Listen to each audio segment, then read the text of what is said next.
Hey. Guess what day it is? It is Thanksgiving Thursday. And here we are on another episode of the Question Live Show with your host, Verona Willis-Brown. So, whoosah. It is July. It is hot.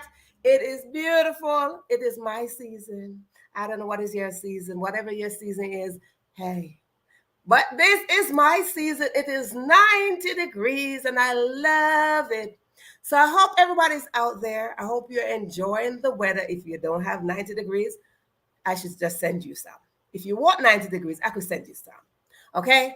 But the main thing is that you're out there, you are hydrating. Drink your water. Yes, drink your water.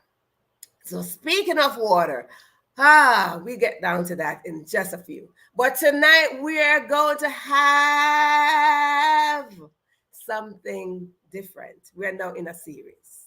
We are starting something new tonight right here on the Question Live Show. It's called the Single Series. Absolutely. So if this is your first time tuning in, now you came in on the right time. So if this is your first time, we do have rules here, house rules. 1, 2, 3, maybe 3.5 or 4. Whatever it is, I am going to list them. If this is not your first time, then you know them. You should know them by heart right now. So first, before I go into that, let me say, welcome Cheryl, welcome Beverly, welcome those who are over on YouTube. Please put in your name over there on YouTube so I could acknowledge you, because we are going to roll into something juicy tonight. Now, what are the rules? Rule number 1. If you are sitting right here and you see that sign right up there that says live, or if you are on YouTube and it says live, simply mean you, yes, you are in the live audience with us. So what do you do when you're in the live audience? You share and you invite someone to come in so we can all be in the live audience together. There's nothing like serving live food. You don't want leftovers, right? So that's what you do. We are not serving leftovers here. We serve real food. Now, rule number 2, grab yourself a pen, grab yourself a notebook or a piece of paper so you can write things down. What are the things? Juicy contents and golden nuggets. Why do you need to write them? Because when you write them and you look at them and read them, they become more real instead of playing around in your head. So we drop all these good stuff here. Write them down. Hey, you never know. I might just quiz you on them. Rule number 3.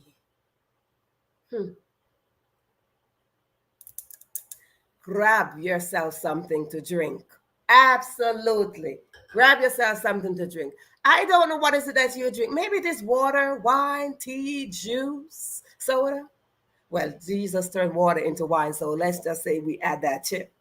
I don't know what's going to happen to my water because that's what I have here. Water. Well, like I said, Jesus turned water into wine, so I don't know what's going to happen to my water. But whatever is it that you drink, please grab it so you can hydrate and drink on my behalf and on the guest's behalf. They should have something to drink too. But whatever the case is, just hydrate, and let's roll into tonight's episode. I have beautiful people here. Beautiful. I have a panel of 3 beautiful queens coming on. And you see, it says single with a desire. We are going to touch on all of that. So if you're single out there, and if you're married and feel like you're single, or you're acting like you're single, you're thinking that you're single, please come on in. And if you're single, come on into. I won't ask you if you're single. Whatever the case is, you should know. But let me be quiet. And if you are ready, type in the chat that you are ready so we can roll right into to tonight's episode. Type in the chat, let me know that you are ready so we can roll on into tonight's episode. Grab yourself something to drink in the meantime. So, I am going to introduce them one at a time, and then you all are going to have them on screen. So, first up, I am going to have my very first guest coming up, the lovely Miss Coach Ebony. Ebony, darling, how are you? Hey everyone, how y'all doing this evening? I am doing fantastic. Tell us a little bit about who's Ebony. Sure, I am Ebony Nicole, the writing coach and publishing engineer. I help men and women, faith-based men and women, to start and finish publish and design or publish and release the book that God gave them. I am also a 10-time published author. What else? I am an advocate, huge advocate for all things Christ, as well as being a praying wife in waiting, which means I am such, but I'm just not one man's wife just yet. So I'm praying not only for myself, but for him, for where he is, and enjoying the season of singleness. All right. Well, thank you kindly. Thank so you. Nice to have you. And next up, we have the beautiful Stephanie Ross. Stephanie, darling, how are you? I am doing well. How are you? I am doing fabulously. See, when I'm getting queens, I'm more fabulous.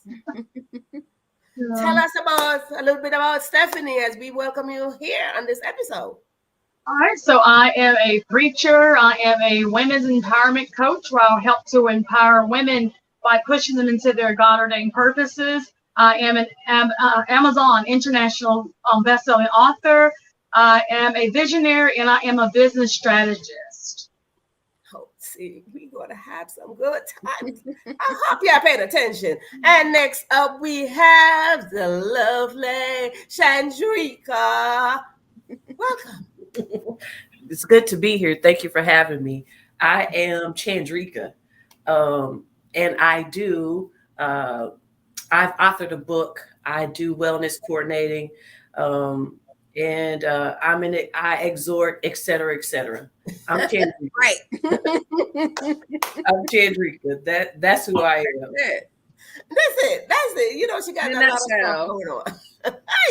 I love it. Beautiful people. I love it. I love and I celebrate each and every one of you individually and collectively, because when we work together, we are stronger. Yeah. When we have a potential and somebody help us birth it, or when we have a purpose and somebody help us birth it, we have to celebrate. Okay. Absolutely. We have to celebrate. So it's considered being the midwife, the doctor, whatever it is, but we have to have somebody pushing our purpose out there with us, because hey, childbirth is hard. Okay, just to let y'all know, childbirth is hard. It is hard for you to do it by yourself. It's like, whew. So I love when we have beautiful people who have potential to tap into somebody else's potential to say, hey, I'm right here. Mm-hmm. And one more thing, when we look and remind another woman or a man that you're not alone, that by itself is a whole message. Yeah. That by itself is a whole message, because we oftentimes put ourselves in that category that we are by ourselves. And we're not. Yeah. We fool ourselves sometimes. Mm-hmm. And it's so sad. So audience, you will have an opportunity to ask questions as we go along, but I don't know what you're going to ask, because we got some stuff going on here. Because it's single with a desire we are going to talk about. And when we talk about single and desire, it could be the desire for anything. Yeah. So Ebony, let me start with you. Single with a desire. What is your desire? Ooh, which one do I want to share? I got so many. So one at the top of my head, as a single praying wife in waiting, marriage and children is one of my desires. Going forth with the ministry that God has for me is one of my desires. paying off my house in the next 7 years is another desire. Like I have many. Okay. Going around the world, and the world doesn't mean going on different continents. The world can be simply here in my own city. So going around the world and letting people know the goodness, the kindness, the lovingness, the kind, caring lovingness of Jesus Christ. So those are a few of my desires in a nutshell, because there are definitely many, but being a single woman is the ministry. It's my desire for my own husband, my own family, and to pay off this house. Because I believe I shouldn't have to be 65 saying I got to make this mortgage payment. Amen.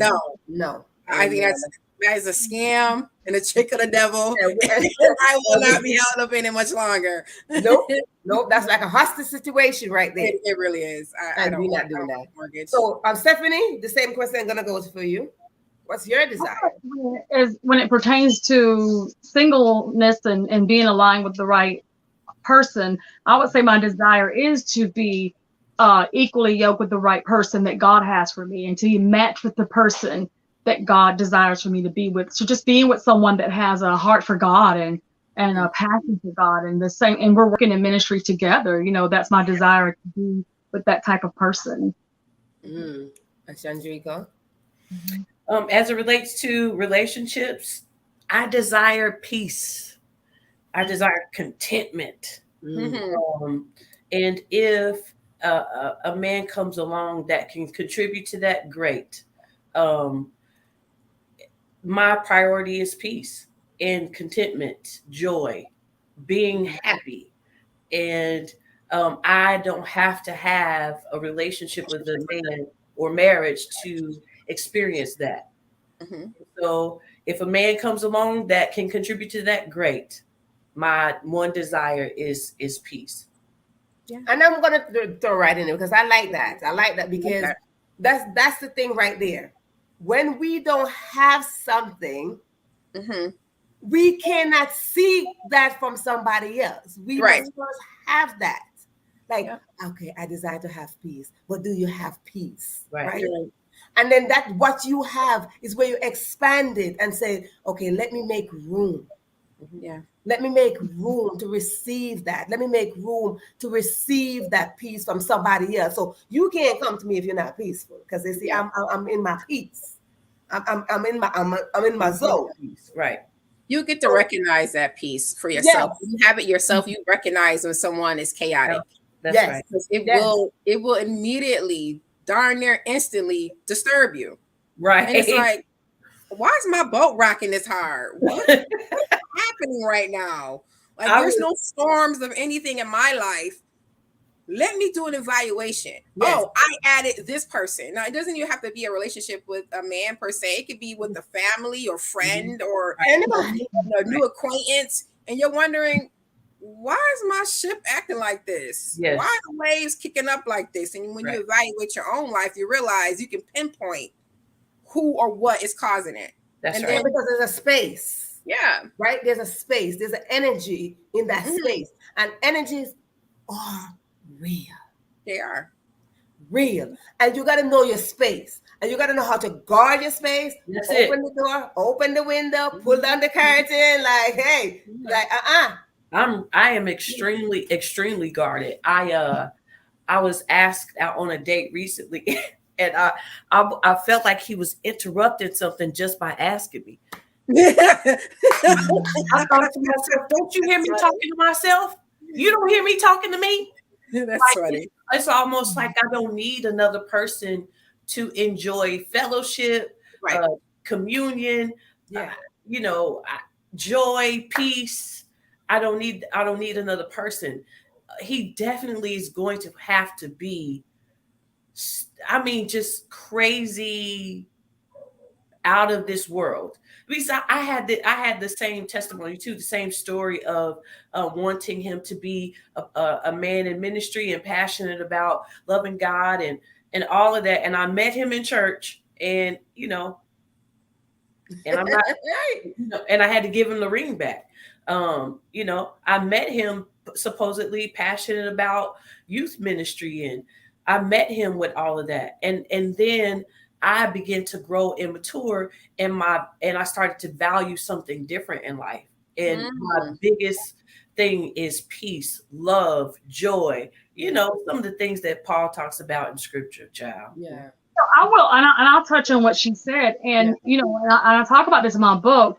And when we say that we want somebody in church, we're not. Church is a building. Yeah. So we're looking for transformation. We're looking for holiness and righteousness. Yeah. And it doesn't matter if the person goes to church. We're not saying because he goes to church that makes him that type of person. Right. But there should be something in that person where you see there is a personal transformation taking place. It doesn't matter. I talk about, don't matter if they're on the choir. It don't matter if they're a pastor. If they have not been transformed, if they do not live a holy life, it means nothing. And I talk about that with Judas. He walked with Jesus for 3 years, and he looked like the other 11 disciples. But the characteristics is what exposed him for who he really was. So whether we're in church or not, whoever we are, it's going to be exposed. Our integrity and characteristic is going to come out. So we're not talking about church because that's a religion. We're talking about a relationship. With Christ, a real relationship with Christ. Yeah. And when you have that real relationship, you're walking in that image. You're walking in that image of God. So if you're walking in the image, this is you right here. Like you this is the image. Right? And that's where Christian came from. Christian is Christ-like. They would say back then, look at those Christ-like people, because they walked, talked, and behaved as Christ. Yes. So that they called them Christ-like, and then through the years it became Christian, but it's Christ-like people. Yeah. And so for me, if I'm trying to live a holy life, then he should too. Like he should meet me where I'm at. If I'm not faking it and I'm trying to be holy and live a Christ-like life, then I do expect that for him also. Absolutely. I'm not gonna say, well, I'm gonna let you slide. No, if I'm living like I'm doing the best I can, he needs to be doing the same thing. This is not a slip and slide water part. No. Because what happens with that, and that Miss Stephanie reminds me, brings me back to boundaries. Right. And it's like if you have your own personal boundaries, if someone begins to attempt to climb those boundaries, you're like, excuse me. And it does not necessarily mean romantic relationship. It's all types of relationships. Right. You are, because your boundaries are up.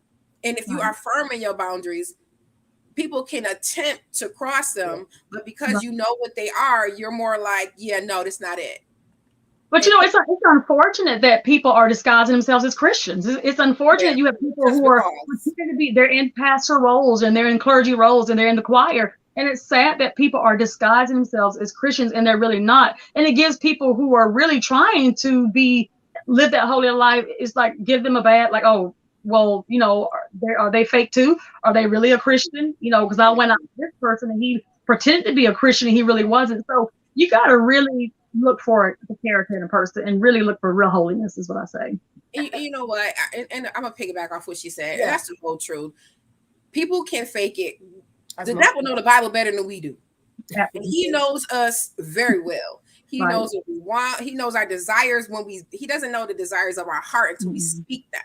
Right. And so now he's like, if you say you want a man like A, B, C, D, X, Y, Z, he's like, let me go ahead and pull this together for Ebony. Let me go ahead and pull this together for her and then present. But what is so beautiful about God, and I had this happen to me, and this is why I never go forward and allowing a man to pursue me without first raising him up to my Father. I got to raise him. Like, you get $100 bill. If you ever worked in retail, they always tell you to either take the pen and make sure it's not fake, or now we can hold it up and see that light. I gotta hold him up to the light of Christ and be like, let me see that bloodline. If it's not there, then I'm good. But one of the things I do to that effect is I take him to God. I'm like, Lord, and this is my relationship with God, so it's even funny. I'll be like, Harper, who this here man? Who this here, Harper? Like, who this here? What he want? Like, Lord, what does he want? And I remember one time I said, Lord, I was, because I didn't lift him up. Remember now, I started, this was 3 years ago. I started lifting him up.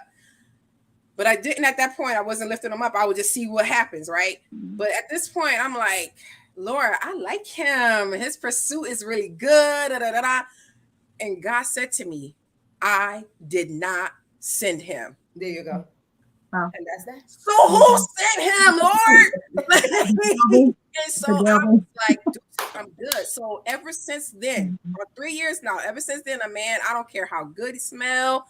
I love a man that smells good. Whew, child. I don't care how good he smell, how tall, how short, how big. I don't care how much money he makes. None of that matters when I hold him up to my God. If God says no, daughter, then it's a no. And there's no way you getting around his no. Because I don't want to test with that no that God gave me. I'm not trying to test to see if that's a real no or not.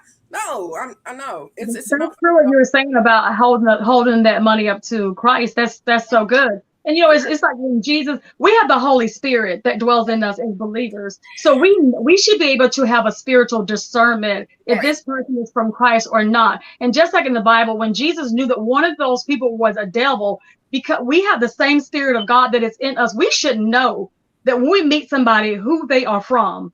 Are they from God or are they from the devil? We have that spiritual discernment, so we should know better. And we do need to pray. We should. There are times where we fail and we don't know. And I you know why we fail? We fail because we are looking at the natural. We're looking from the natural. I can only speak for Ebony Nicole Smith. There has been times where God was like, up until the point where God said to me, I did not send him. Yeah. I would go figure men out for myself and not lift them up. And then I remember one time God said to me, no, daughter, back away, walk away. And I'm like, but he loves me, Lord. I'm about to go head down this. And I came back. Here's my heart, Lord. Right. So you can be all up in God's face, all up in his presence, and still miss the mark. Just like you talked about Judas, and still miss the mark. Well, we're not listening. We have to listen. And everything is a free will. We have a free will. Yes. And even though God tells us not to, and we still choose, we have a choice whether we want to be with that person or not after God has told us no. Mm-hmm. That's what I love about him. And he's always like, he will say no or say yes. And what I love about him in the Bible is a lot of, if you do this, then this will happen. It's either good or bad. But if it's an operable word, you could choose to do it or you choose not to. But what happens after that, if, and we choose to go against it or with it, then it's all on us. But as followers of Christ, that grace and mercy is real. And that come to Jesus moment is real too. But even in the more we locked into the fact that who we are, that's number one. We got to acknowledge who we are, because what we oftentimes do, we do this over and over and over and over. You see, I'm always saying, Lord, please don't let me fail you again, right? Yeah. We do this over and over and over and over. We con ourselves. We con ourselves out of where we need to go. We con ourselves out of the things that we deserve. Whether it be a husband, child, degree, whatever it is, we con ourselves by lowering our standard. Mm-hmm. Because we like somebody naturally or something, or we're like, oh, you fine. But then we con ourselves because we fail to tap into the deepness of God. I like to say that I'm on his chest. Mm-hmm. And I like to say that I am his favorite child. Oh, I know I'm his favorite. That's it. So we all gonna claim that up. We all gonna claim that up. No, we all claim that. No fuss, no fight. We all should say that. We all should come to a point where we say, I'm God's favorite child. Mm-hmm. Because now when you become the favorite, you get all of that. Mm-hmm. And you can't con yourself out of things so much. When you are laying on his chest, mm-hmm. when you are hearing his heartbeats, when you're this close to his breath, you can't con yourself out of nothing, because you're gonna like, nope, not that, nope.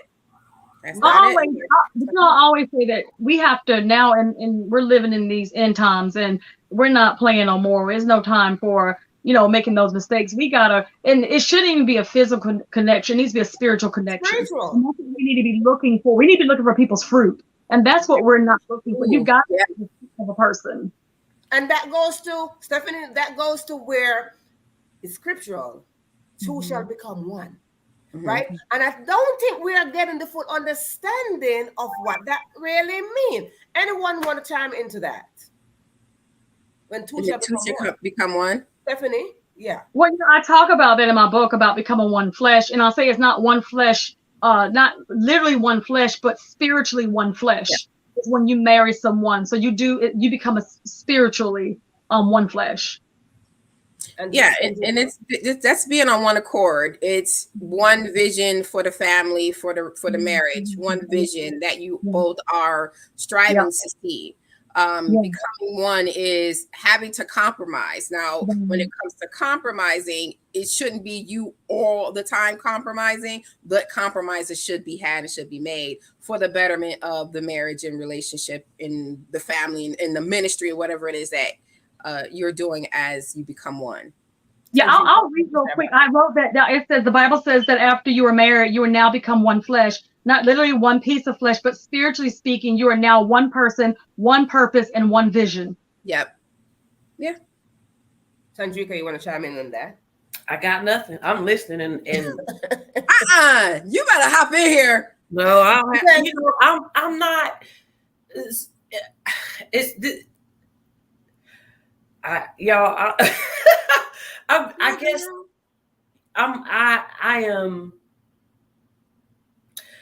more so thinking about my own experiences, you know, with relationships and the experience of falling in love more than I am, and you know, forgive me, more than I am scripture. You know, what is my personal experience? Yes. And I'm just kind of wondering if people want to know what our personal experiences are, rather than, you know, just referring to just scripture. I'm never going to get into that. So you're kind of like reading my notes. That's why I don't have a lot to say at this point. I'm waiting for that part. Yeah, because you see that you write. Look, I'm trying to write. You're trying to read my notes. We're trying to keep up. We're trying to go to the script. But it's foundational. It's foundational. That's what it is. I'm with you. I'm completely with you. I'm completely with you, honey. It's all foundational. This is like that foundational piece, and then you build from there. So it is. It's a journey when you're single and you have the desire to be a wife. Mm-hmm. There is a journey because you have your past behind you that is going to alter or hinder how you see marriage and relationships moving forward. But in that time, that in between time of your past and your future, you have your present. And in your present is where a lot of, not you personally, but you as a journal statement or you're in a journal statement. In that between time and that present time, that's where all of the hard work is done. And so this is a lot of foundational things that we are sharing currently, so that, you know, like, look, you just don't wake up one morning prepared for marriage. There is a process that you must go through. There is you got to let go of that past, because if you bring that past, it's going to manifest in such a horrible way. And I can't wait till we talk about that, because getting to the, like, which Chandrika talked about, what she wants to discuss, and when we get there, about what your expectations and your experiences are, because it's hard out here. That's what I'm like. I'm with you. It's hard out here. It's hard. Yeah. You know, and I say that, and you know, I'm curious to hear what she has to say. And I say that, and a lot of people experience hardness because, again, it does go back to God's word. We can never do anything without God. Like he's got to be. And I see marriages, like I said, I talk about, they're void. They don't have God in it. You know, and they don't invite God into the marriage. And then so people go from one marriage to the next marriage to the next marriage, and it's not working because God is not in it. So it's very important that scripture is important, you know, for anything to be successful, whether it's a job or a career or anything, you have to have scripture in it. I'm not disagreeing with that. Mm-hmm. I'm offering that I'm waiting on the practical part. Right. Give me the comment. That's what I'm saying. I only know how to be honest, y'all. So I got you, girl. Let me finish my sentence. I was asked to chime in, and I'm struggling because I'm really more interested in the practical parts of the journey. That's what I'm saying. Gotcha. That's right. Yep. So here we go with the next section. So give me that moment. Give me that experience. Give me that juice. Like, give us, the audience, your experience, you're single. Yeah. Right. So you're single. Give us that moment. Was there a decision to be single? Was there a decision to be married? Was there a moment where I'm going to be married or I'm engaged? I don't want to be married anymore. Or I just give you back the ring. Yeah. Right. That moment, like, yes, keep your ring. Give us the I can tell my story. Yes, go ahead. In the shortest of ways is, he proposed to me, gave me an $8,000 ring, bought a new car for the both of us, and didn't come home after that. Like he would, he'd be at home during the day and not come home at night. Oh. He thought he had done enough. And it was tough to decide to end it because that isn't what I want for my life. Yeah. It's not, and again, it's not about necessarily the relationship. It's the peace that it interrupts. Yes. Yes. Yes. Yes. For me to wake up at 4:00 in the morning and you aren't there. Yes. That was interrupting my peace. And I had to decide, do I want peace or do I want the reputation that we've created as a couple? The reputation that we've added to by saying, I said yes, or do I want to, do I want to save face or do I want peace? And that's what made me give the ring back. He, I changed the locks on the door after him not coming home for 3 days. I changed the locks on the door. He figured it out. I helped him get his stuff. I didn't know changing the locks meant he had to go. It just meant for me to protect my peace.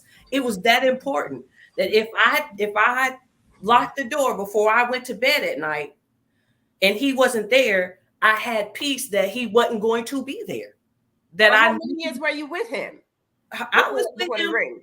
You asked me what? How many years were you with him before the ring? Over probably 3 years.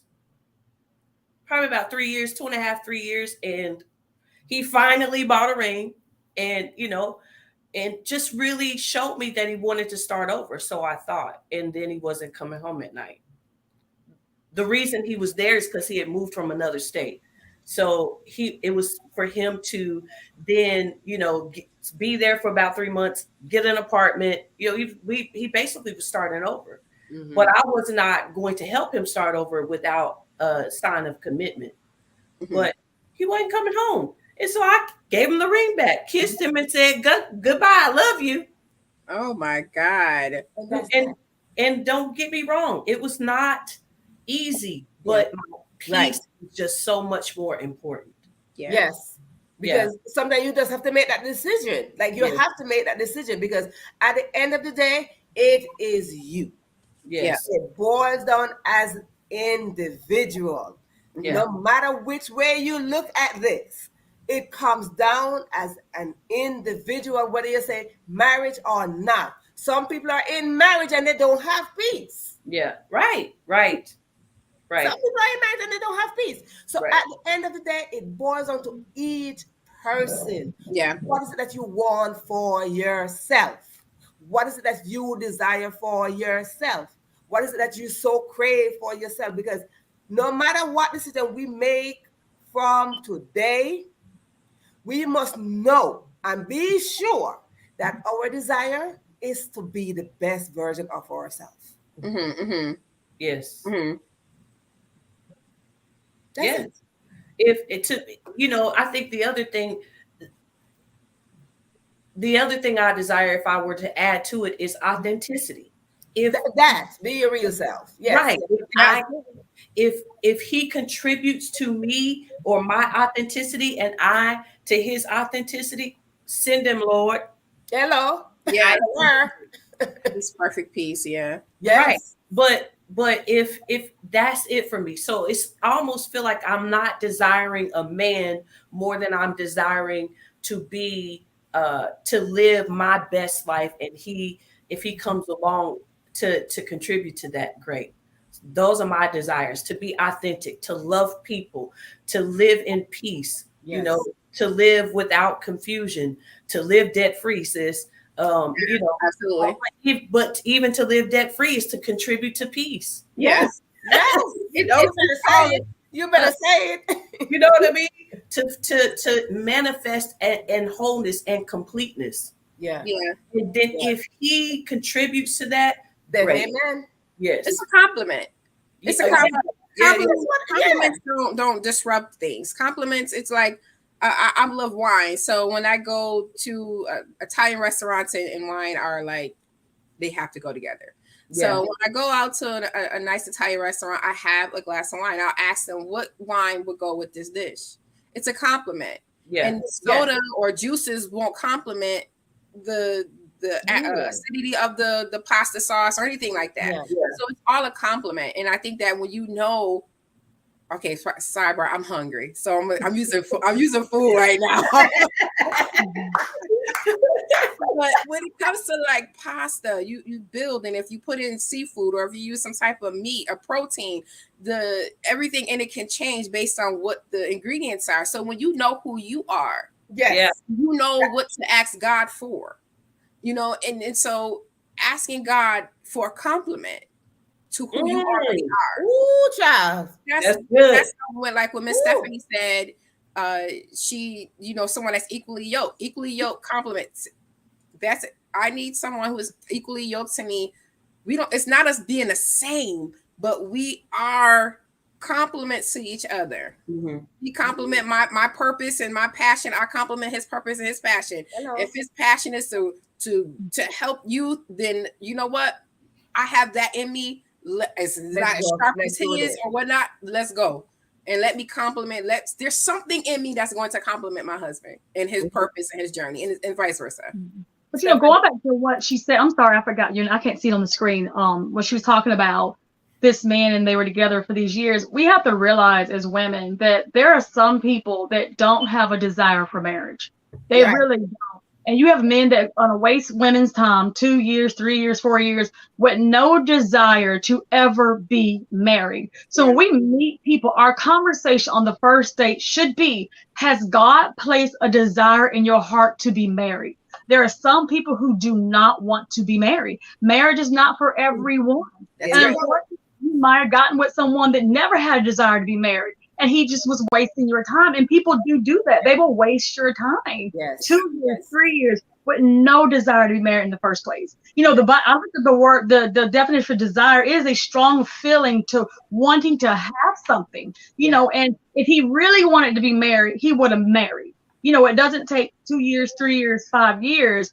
We should know what we want. We're grown men and women. You know, we don't have to sit there and wait, but we just got to be careful not to align ourselves with people who do not have a desire to be married in the first place.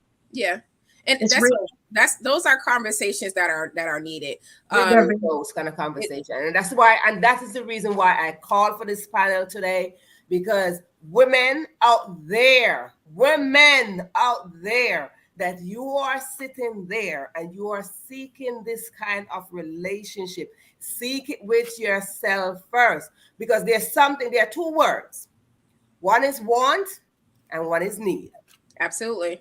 Want you can go and buy. Mm-hmm. Want you can go and pick it up. Mm-hmm. Your needs are deep inside your heart. Yeah. And sometimes we don't even know our needs. Mm-hmm. But God knows our needs. He knows our deepest desire. Mm-hmm. So when we want something, hey, I see you over there. I see you over there. But when we need something, who said this? That asked for God for a compliment. It was you, Ebony. Mm-hmm. God, I need a compliment. Yeah. I need that compliment right here because I know who I am.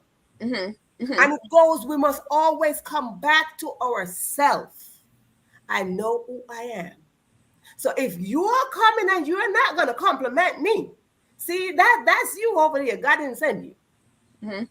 God didn't send you. But let's excuse yourself. Now, don't come here because you see, time wasted is time you can't regain. Right.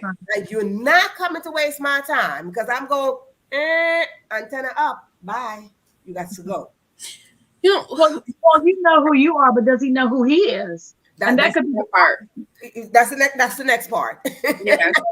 You know, women get with men, and their hearts are hardened. They could have suffered trauma or something that happened in their childhood that they have not even recovered from or even been delivered from. And then you align yourself with that type of person, and they're not even ready for a marriage. They can't even be a husband. But they force themselves. That's a forced entry. I call it forced entry. Right. Because if you are not ready for a commitment, Right. do not force entry on the next person. Mm-hmm. And it is forced entry because you have to look at your body as a temple, a secured temple. And if someone is coming, you're ready, you're equipped, you're like, all right, I got this, all right, I'm good, I know who I am, I'm in place. Now here comes Mr. John, who's not in place, but he look at you, he wink at you. Now you're like, okay, you giggle.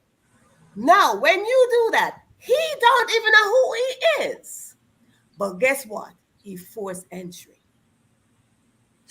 It's usually not forced entry. That's usually here's the key. Right. It's not forced entry. It's not forced entry. I felt that, and I'm looking. I'm still looking for Stephanie, to offer a personal experience. I'm going to her. So I'm gonna tell you. I'm gonna tell you. What I did is give him a key. You give him a key. You give him a key. It's not forced entry. It's mine. I'm gonna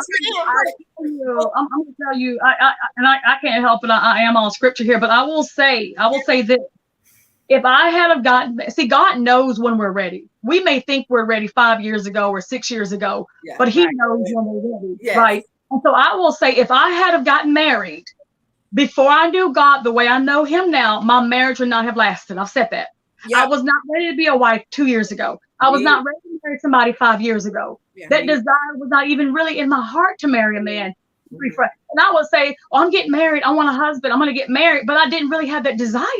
I didn't have that desire. And so one day I'm sitting and the Holy Spirit says, you're not married because you really don't have a desire to be married. Right. Your heart needs to align with the desire for marriage. My heart is not aligned for the desire for marriage. So 5 years ago, no, I was not ready to be somebody's wife. Yeah. No, I was not ready to be somebody's wife. Yeah. Because it would not have lasted. I would have been unequally yoked. I wouldn't have known what to look for or how to be a wife or what a husband should look like. Yeah. I wouldn't have known any of those things. I wouldn't have had a clue. But now I know. I know who I am. I know whose I am. Yes. I know my vision. I know my assignment that God has given me. Yes. I know what a wife should look like and what a husband should look like. Yep. So now I sit in a place of readiness. Yes. And that's a good place to be. What do y'all say to the wives who? And I'm sorry if y'all don't mind asking me a question. No, go ahead. That's why we're here. What do y'all say to the wives who look at us as single women and say we don't know what it takes until we're in it? Like I can just hear my mom saying that to me. Like, you think you know what it takes to be a wife until you're married. Well, we might know. Of course, we don't know the full extent because we're not married. And those are things those are conversations going to happen once we get into our marriage. But at least we're prepared and we have some type of ideal what it should look like and what our husband needs to look like, what we look like as a wife. No, when we get married, of course, we don't know because we're not married yet. But at least we have an ideal before we enter into a marriage. And I think I'm going to use a term that Ebony used. Ask God for that compliment. Like, you know what compliment you need. Yeah. Like, you walking fabulously, like, girl, you look good. Like, you have to desire that compliment. And you have to know how to present yourself to get that compliment. Mm-hmm. Because, you see, men could compliment you according to what they see. Yeah. The eyes, like, hello. And they're going to compliment you according to what they see. Mm-hmm. How you're presenting yourself makes a difference, because I have this and I watch it and I see it happen. men know the type of woman they want. Mm-hmm. They know that. They want a wife. They know the type of woman they want for a wife. Mhm. Yeah, it's all they know what they need. That's why They know what they need. men. I won't say all men because all men and all women aren't the same, right? And all men don't know, all women don't know either. But to that extent is if a man is serious about finding his wife, he knows what he needs, not once. Because I think when we had an interview and we talked about needs versus wants. My needs are my non-negotiables. These things will not move. But my wants, it doesn't matter. Yeah, yeah. So when a man knows is ready, he needs a wife. He knows what he needs from that woman. And as he's dating and vetting these women, he should be able to spot her. And vice versa with a woman. When we know what we need, I'm gonna be honest, I need my husband. He's not even here yet, and I need him. I want him, but I need him. Yeah. And why do you need him, Ebony? I just do. I just do. I want my husband to feel like I just need him. I need him to be the head. I need his protection. I need his leadership. I need that. And so I need to feel safe with him. I need to feel like my purpose is not yet fulfilled, because I do believe I am a wife. I do believe what God has said. So my purpose is not yet filled. So I need my husband to continue to fill that purpose that God has in me. So I need him. This is why I say I need my husband more than want him, because if I say I want something, it doesn't matter where it comes from. If I lose it, if I keep it, it doesn't matter, because it is replaceable. My husband, when he comes to me, this is just Ebony. It's not easily replaceable. It's not. He is my husband, and he cannot be substituted for a boyfriend. The two are not the same. So I need him. I need him to come in. I have structure in my life, but I need him to come in and bring more structure. I need his wisdom. I need his protection. I need his provisions. I need him. I need him. Yeah. Stephanie? I need him. Yeah. Well, you know, we're not meant to be alone, you know, and you know, we need companionship. We do, you know, and you know. It's I think when it comes to what Chandrika's asked the question about what would married women say, you know, you don't know it until you're in it. Let me tell you, the first time I got on a plane, I was 20 years old. This was just after 9/11. And I was afraid. And my best friend at the time, she said, this is what's going to happen. We're going to get on. And when we first take off, the plane is going to look like this. And it's going to be a little bumpy when we first take off. You're going to feel it. It's going to push you back a little bit. She explained to me what I was going to feel. And then when we got up there, she said, your ears might pop. And if that does, here's some gum. If that do, just yawn. It'll help your ears out. And she said, when we land, it's going to go. You're going to feel it dropping. And your stomach going to feel like it's up here as the plane keep going. And then when you hit the ground, it's going to bounce a little bit or whatever. Then we're going to get off. Everything she said happened. And because she shared that, her experience with me, her positive experience with me, it gave me it made me at ease for my first experience. And it was good. And so I say, liken that to when I talk to women, God puts me in a position as such as this to talk to women who are praying wives in waiting, which is the title of my last book, is find you a wife. Find you a wife who is in a healthy marriage. Find someone that you can go to like, look, girl, I did that with my mentor. Unfortunately, she couldn't be on this evening. She was going to be here, but some other obligations came up. But she helped God, because God knew what was going on with me, but God used her to help me further debunk every true lie that I knew about marriage and relationships. So find you, dear woman of God, if you desire, find you a wife, because there are married wives and married girlfriends. The two are not the same. They are not Yeah. the same. And I so agree with you. Married girlfriends. Are you a saying lot of married girlfriends. You can spot them. What They're very easy to see. what is Yeah. a married girlfriend?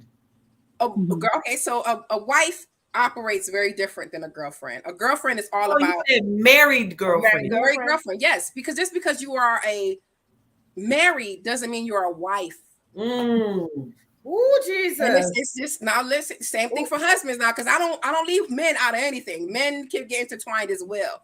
There are married husbands and married boyfriends. The two are not the same. Husbands protect and provide. Boyfriends run and lie and hide stuff. That's a boyfriend. Girlfriends is all about her. She's the center of she's the center of everything. If it's not about her, it's not about anybody.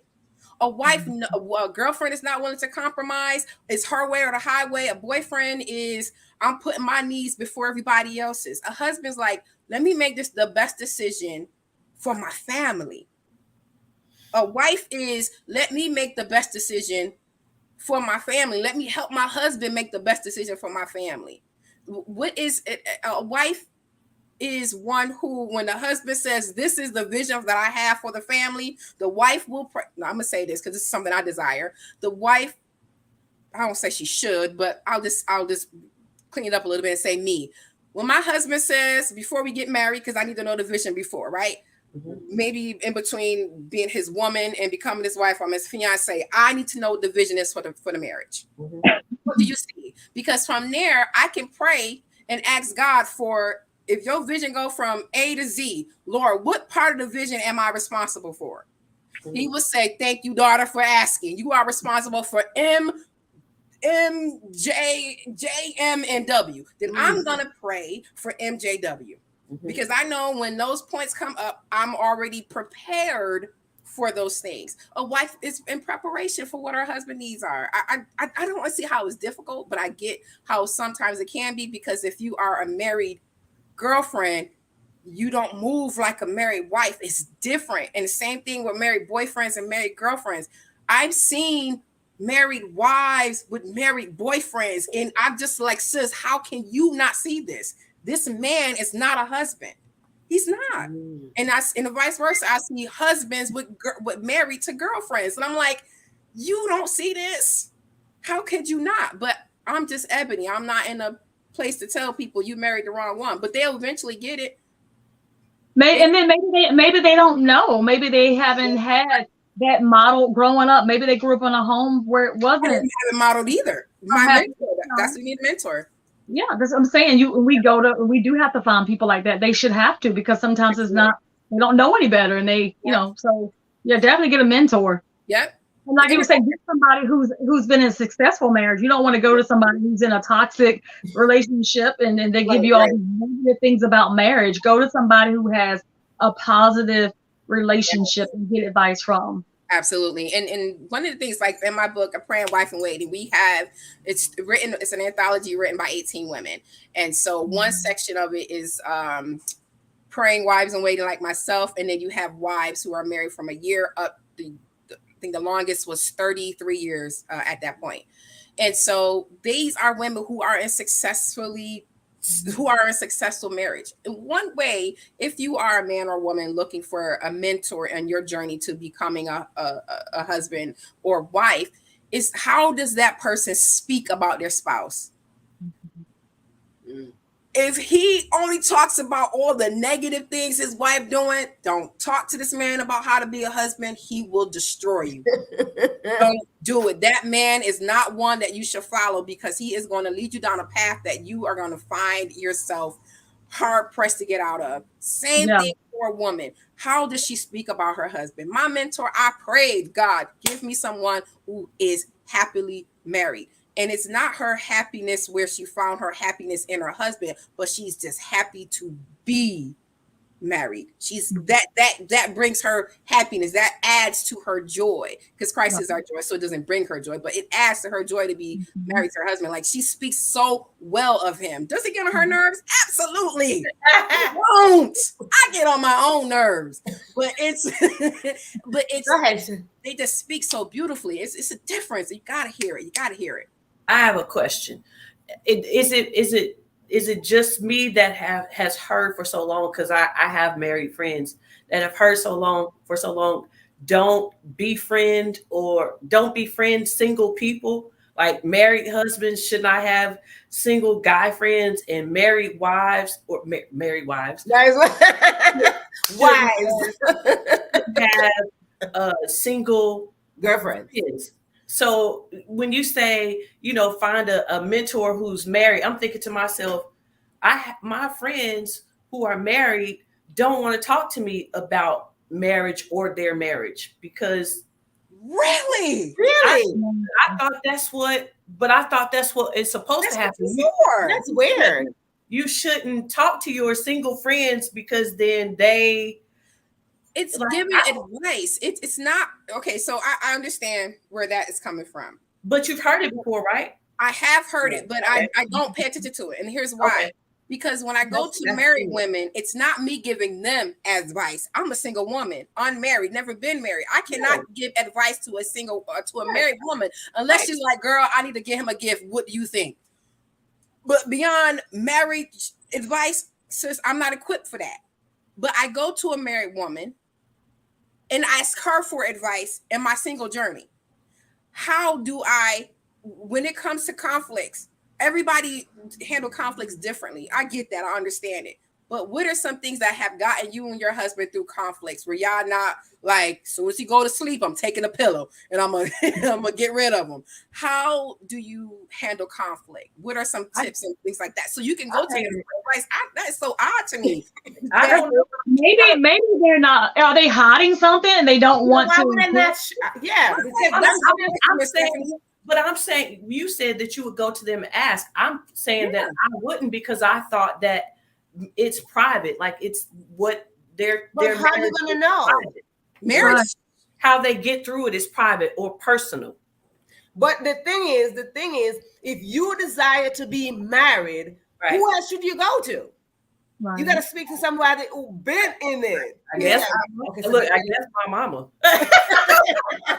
If your mama has great advice that you can follow. Is your mother married? Yeah, she's married. All right, so there you go. So there goes your resource. There goes your resource, because regardless of what you do in this life, you need resource. You need resource. Right. But if your mother is married, of course, Mom, I desire to be married. Give me some of why, how, who, when, what. Yeah. Yeah. How did you make it this far without killing your husband? I think, Mom, I think that is typical. I guess I'm thinking about, like Ebony said, having a mentor. My mom is my mother. She's not my mentor. So I'm thinking of all my friends who are married and thinking they don't want to talk to me about their marriage and how they get through it. And so have you ever asked them before that's what I'm missing when Ebony said ask them. I've never asked because I thought that the perception was that it's private. Okay, Each marriage is different. Each marriage is different. Relationships are different. This marriage is not this marriage. So it's private, it's personal. And so I've never wanted to, is the word entreat, or infringe upon someone's, relationship by asking. I think we should, because I don't think it's intruding in their personal life. No, because if you have that desire, Chandrika, if you have that desire, you should have someone. If you have a girlfriend that's married for 5, 6, 7, 8, 9, 10, whatever amount of years, you should have that. You should have that kind of relationship with that person. Like, okay, so I see you've been married for 5 years, girl. How you doing that? How does that go? I desire somewhere along, like I need to get into this. Give me something, because you have to have something. Girl, give me something. You're not going to tell me details, because the thing is, she don't have to give you details of what transpired in her marriage. Right. But she should give you something. Yeah. Serve you something to prepare you, because we can be ready, but we're not prepared. This I want to say this again, y'all. I'm hungry. So let's say we go, Chandrika, we come over to your house. You've already prepared your plate, and we like, well, girl, what's going on? You like the pot over there? Go ahead and eat. You're sharing your food with us without giving us from your plate. Mm-hmm. So when you go to a married wife, okay, you go to a married wife. Just say, listen, these are some things that I know about me, what I'll just say, use myself as an example. I was a poor communicator with men. I was very closed off. I didn't want to share with them how I felt emotionally, because I was afraid that it would be too much for them, because it happened in the past. I was afraid it's going to be too much. And so too much for them to handle, and they'll push them away. So I was very closed off emotionally towards men. But then I had to pray about that. And then my mentor, we just got into conversation, and she's like, well, this is what you do. This is how you open up. You have to trust him. Is he sharing with you? Is he being vulnerable with you? If he's not being vulnerable with you, it's something he's still waiting for from you, but you don't have to give him everything. And so so she's giving me food that I can eat without giving me her plate. Mm. She's helping me without giving me the food on her plate. And I can go into that kitchen and get some food out that pot and join the table with her as a single woman. Y'all, I listen, I hear my married friends talking, and I'm nervous. I have questions, but I hear it and just listen. I never ask. Oh man, I ask questions left and right, and it's usually like, why? Just my questions be like, well, why? Because there was one point, and this was years ago. I'm actually putting this in I'm writing my memoir called Heart Attacks Happen, a memoir on love and relationships. And one of the things I talk about was an instance when I was like my mid-20s. My cousin, she's in a motorcycle club, and she was like, hey, we're going to go down to Philadelphia for the weekend and do all this stuff. So it was supposed to be 4 of us, but it ended up being 3. The 4th lady did not go because her husband said she couldn't. So I'm like, what? What do you mean her husband says she can't go? I'm a grown woman. I wish a man would. I didn't have any understanding. Why? Because I was still yet a girlfriend. Girlfriends don't understand why their man says, or their husband would say, you can't go. You can't go. But me as a girlfriend, listening to the explanation why the other woman did not go, I was just confused the whole weekend. I'm like, her husband says she can't. And my cousin was like, yeah. She's like, she was ready to go. And she had, she planned, she talked to her husband about going. And he said she can't go. But as my mind changed, talking to my mentor, I understand when it comes to conversations with your husband, that there are some things you want to do. But if you let him be who he is, the head of your life, it's not taking Jesus' place, because that is not even it. But he is the head as your husband. And if he says you cannot go, then you cannot go. Because if you go, then you're going to cause some friction when you come. Either he's not going to let you go, and that's going to cause some friction in the house, or you're going to go, come back, you're going to have a problem. Because I believe right there, that's where right there is responsibility. Yeah. And it's a fine line, sidebar. It's a fine line between, it's a thin line.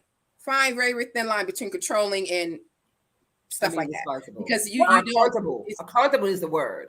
So if he's telling the woman she can't go, that's fine with a legitimate reason. Like, yes, ma'am. Yes. Why is he telling her she can't go? Not controlling me saying I can't go, but he has a legitimate reason as to why he does not want me to go. Yep. And he should be explaining.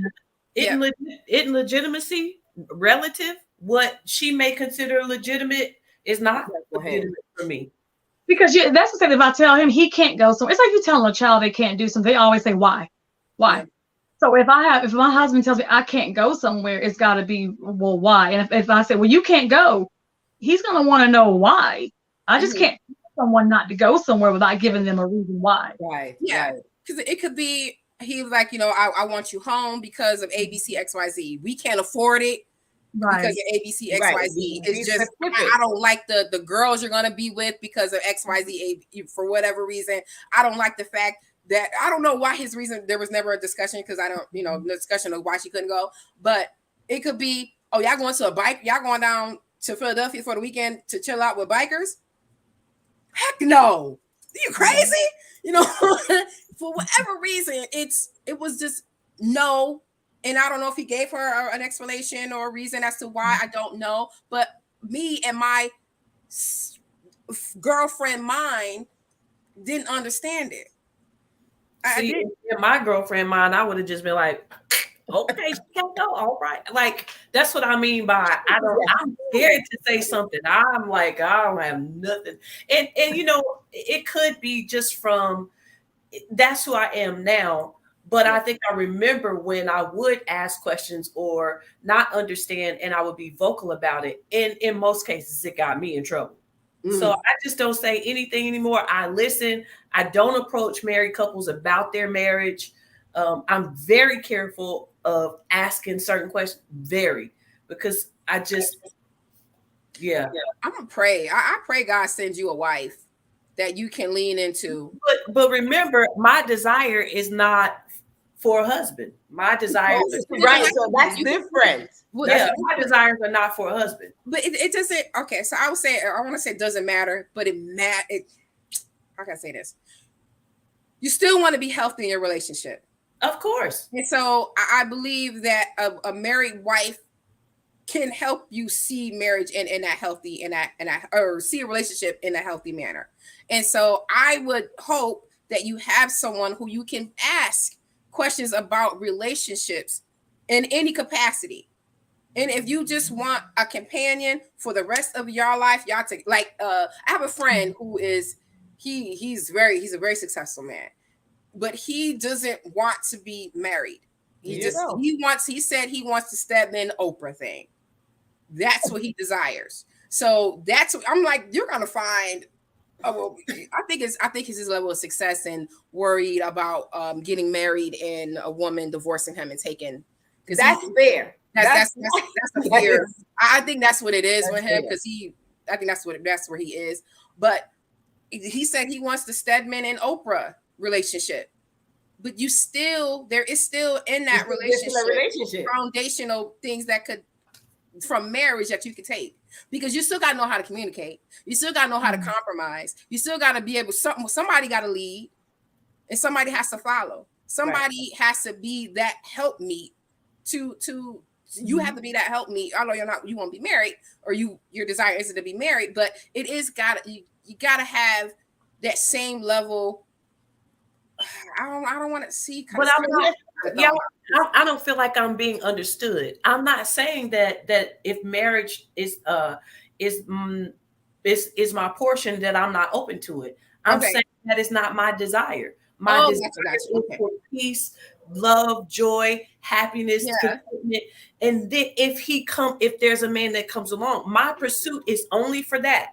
If a man comes along that complements that, or that doesn't take away from that, then I surrender to that. Yes, you're okay with you're okay with the marriage or Oprah Stedman.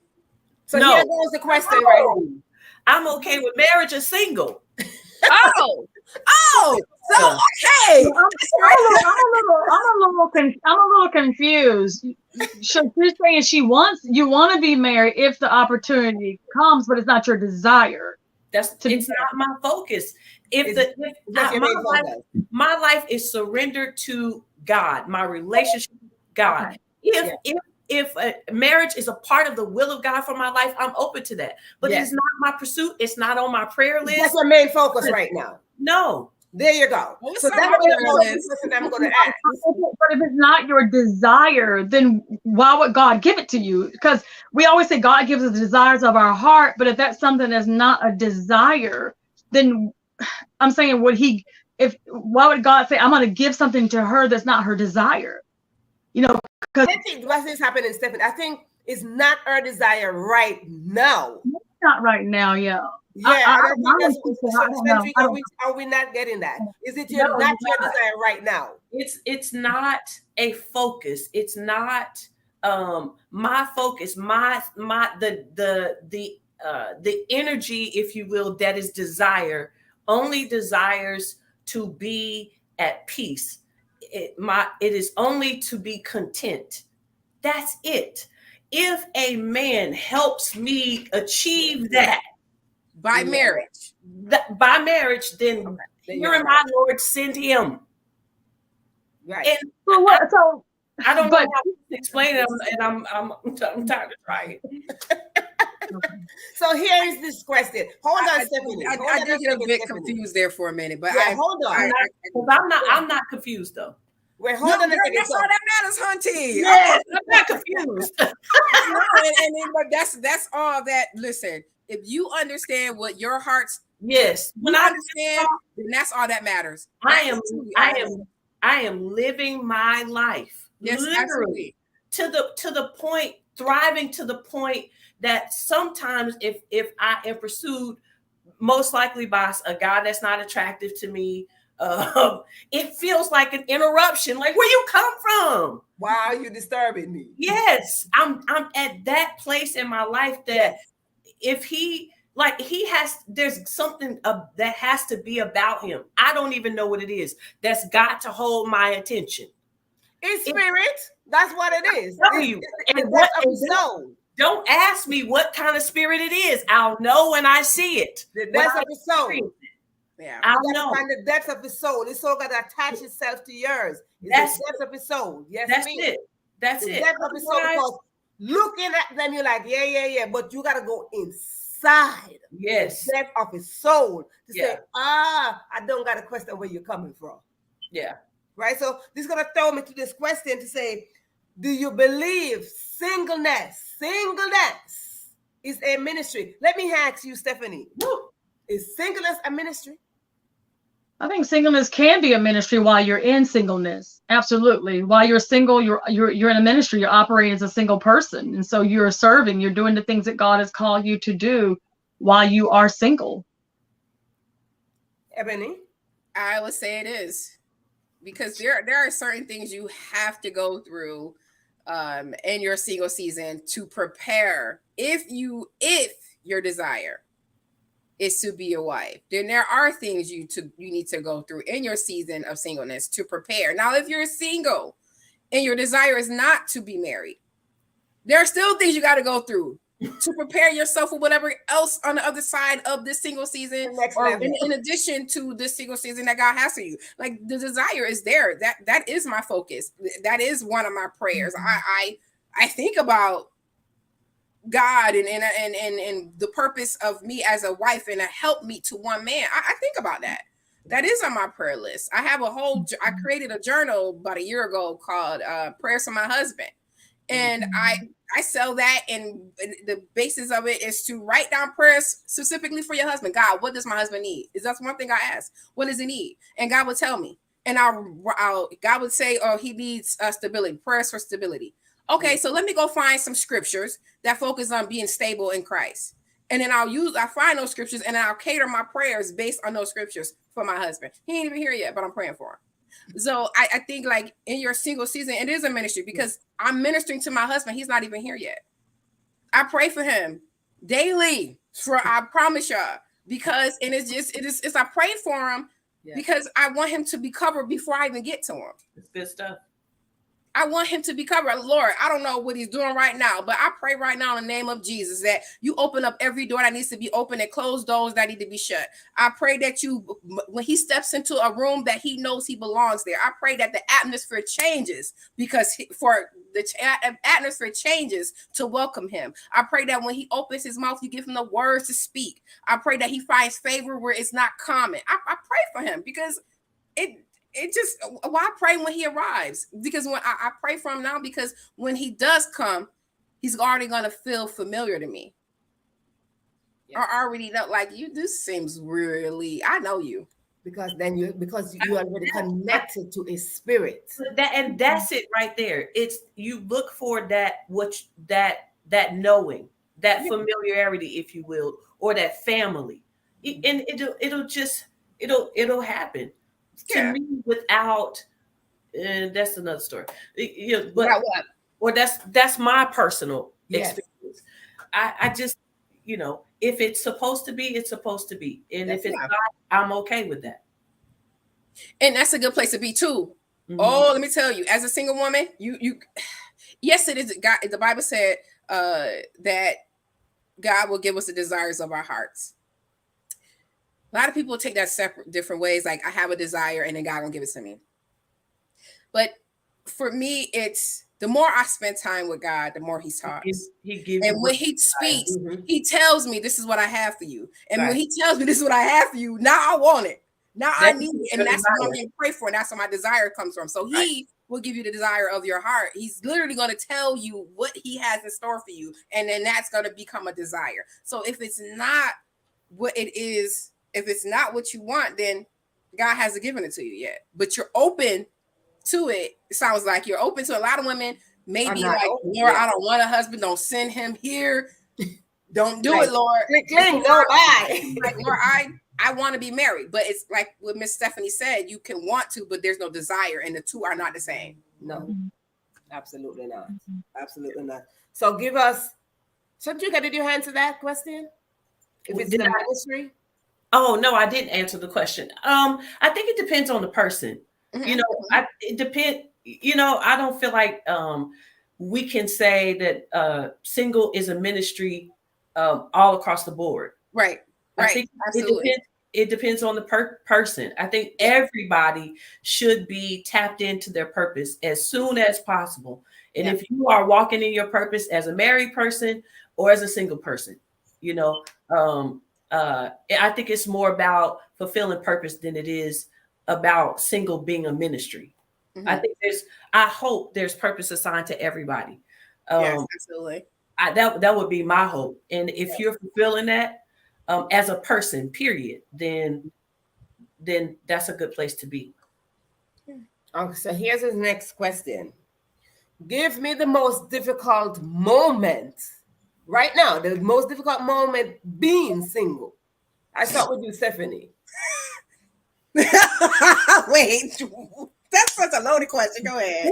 I appreciate it, though. I appreciate it. I want to hear some experience. Yes, I said, give me the most, because we have audience, and this is the thing, and this is why I call this panel. We have audience out there. We have single people out there. We have women, men. We have them out there that they have desire. And we stated this before. Your desire is for you to have your authentic self out there. Your desire is to love yourself. But we are here as single women. And they're teenagers, they're young adults, they're whoever. They're sitting there and they want to be married or whatever the case is. They want to be in a relationship. They want to be in a committed relationship. So now here we are as adults. And I want that moments, if one or two, moments. The most difficult moment right now in your singleness. Like, spin it. I don't even, I'm not that person that craves or mourns or gets depressed being a single person. Yes, there are times that I like to go on a date and I like to have companionship and I like to, go to the movies with somebody there and they're just not there, and so, but it's not a time where I feel like it's a difficult moment or it's just a moment where I'm just like, so like just depressed and anxiety comes because I'm single. But yes, there's times that I would like to have companionship to where I can, just have that companionship with that person and just do life together with that person. They're not there yet, but that's my story, just not having that companionship right now. Yeah. To do life with. Ebony? Gotcha. Well, I am the opposite of Miss Stephanie. I'll say I'm hybrid. I'm a hybrid. I am at peace being single. Okay. But there are moments. I'm 39. And there are moments, I'll be 40 in November, and I'm like, whoo, Lord, is your Rolex ticking or is it gliding? Because it should be gliding. When is my time? I have had those questions.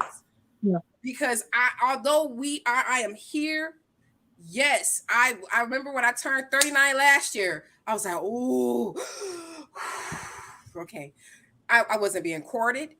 I wasn't dating. Far as I knew, far as I still know now, there's not a man who's checking for me. So it's like, okay, God, you said, help me. And when those moments of anxiety come up, be anxious for nothing, but in all things give thanks. So I go into thank you, God, for this single season. Teach me what I need to learn right now, God. Calm my nerves, Father, because I'm about to go to the left. I'm about to go find my Boaz without you. So Right. help me out. So I do have Miss Stephanie child. Oh, girl, I wish I could. Well, I'm gonna tell you, you know, Ebony, I have had that question too. You know, as I get older, I'll say, you know, God, where's my husband? Because I want to enjoy him while I'm young. I don't want to. I want to do a rock climb, and I want to be able to have a passionate relationship. Would have been gay. Boom, would have been gay. Like, I don't think it's been gay, right? I'm like, Lord, I don't want to be. I want to rock climb with this man and to get your teeth. While I'm young, and so yeah, you're right. I have had that question. I'm getting older, and I'm like, Lord, where is my husband? I want to enjoy him now before I become this old woman. And I had went on a dating website a couple years ago because I felt like the time was just ticking away. It was just so long, and I was trying to play that matchmaker and trying to be God and let me go. You know, God was taking too long, so let me go.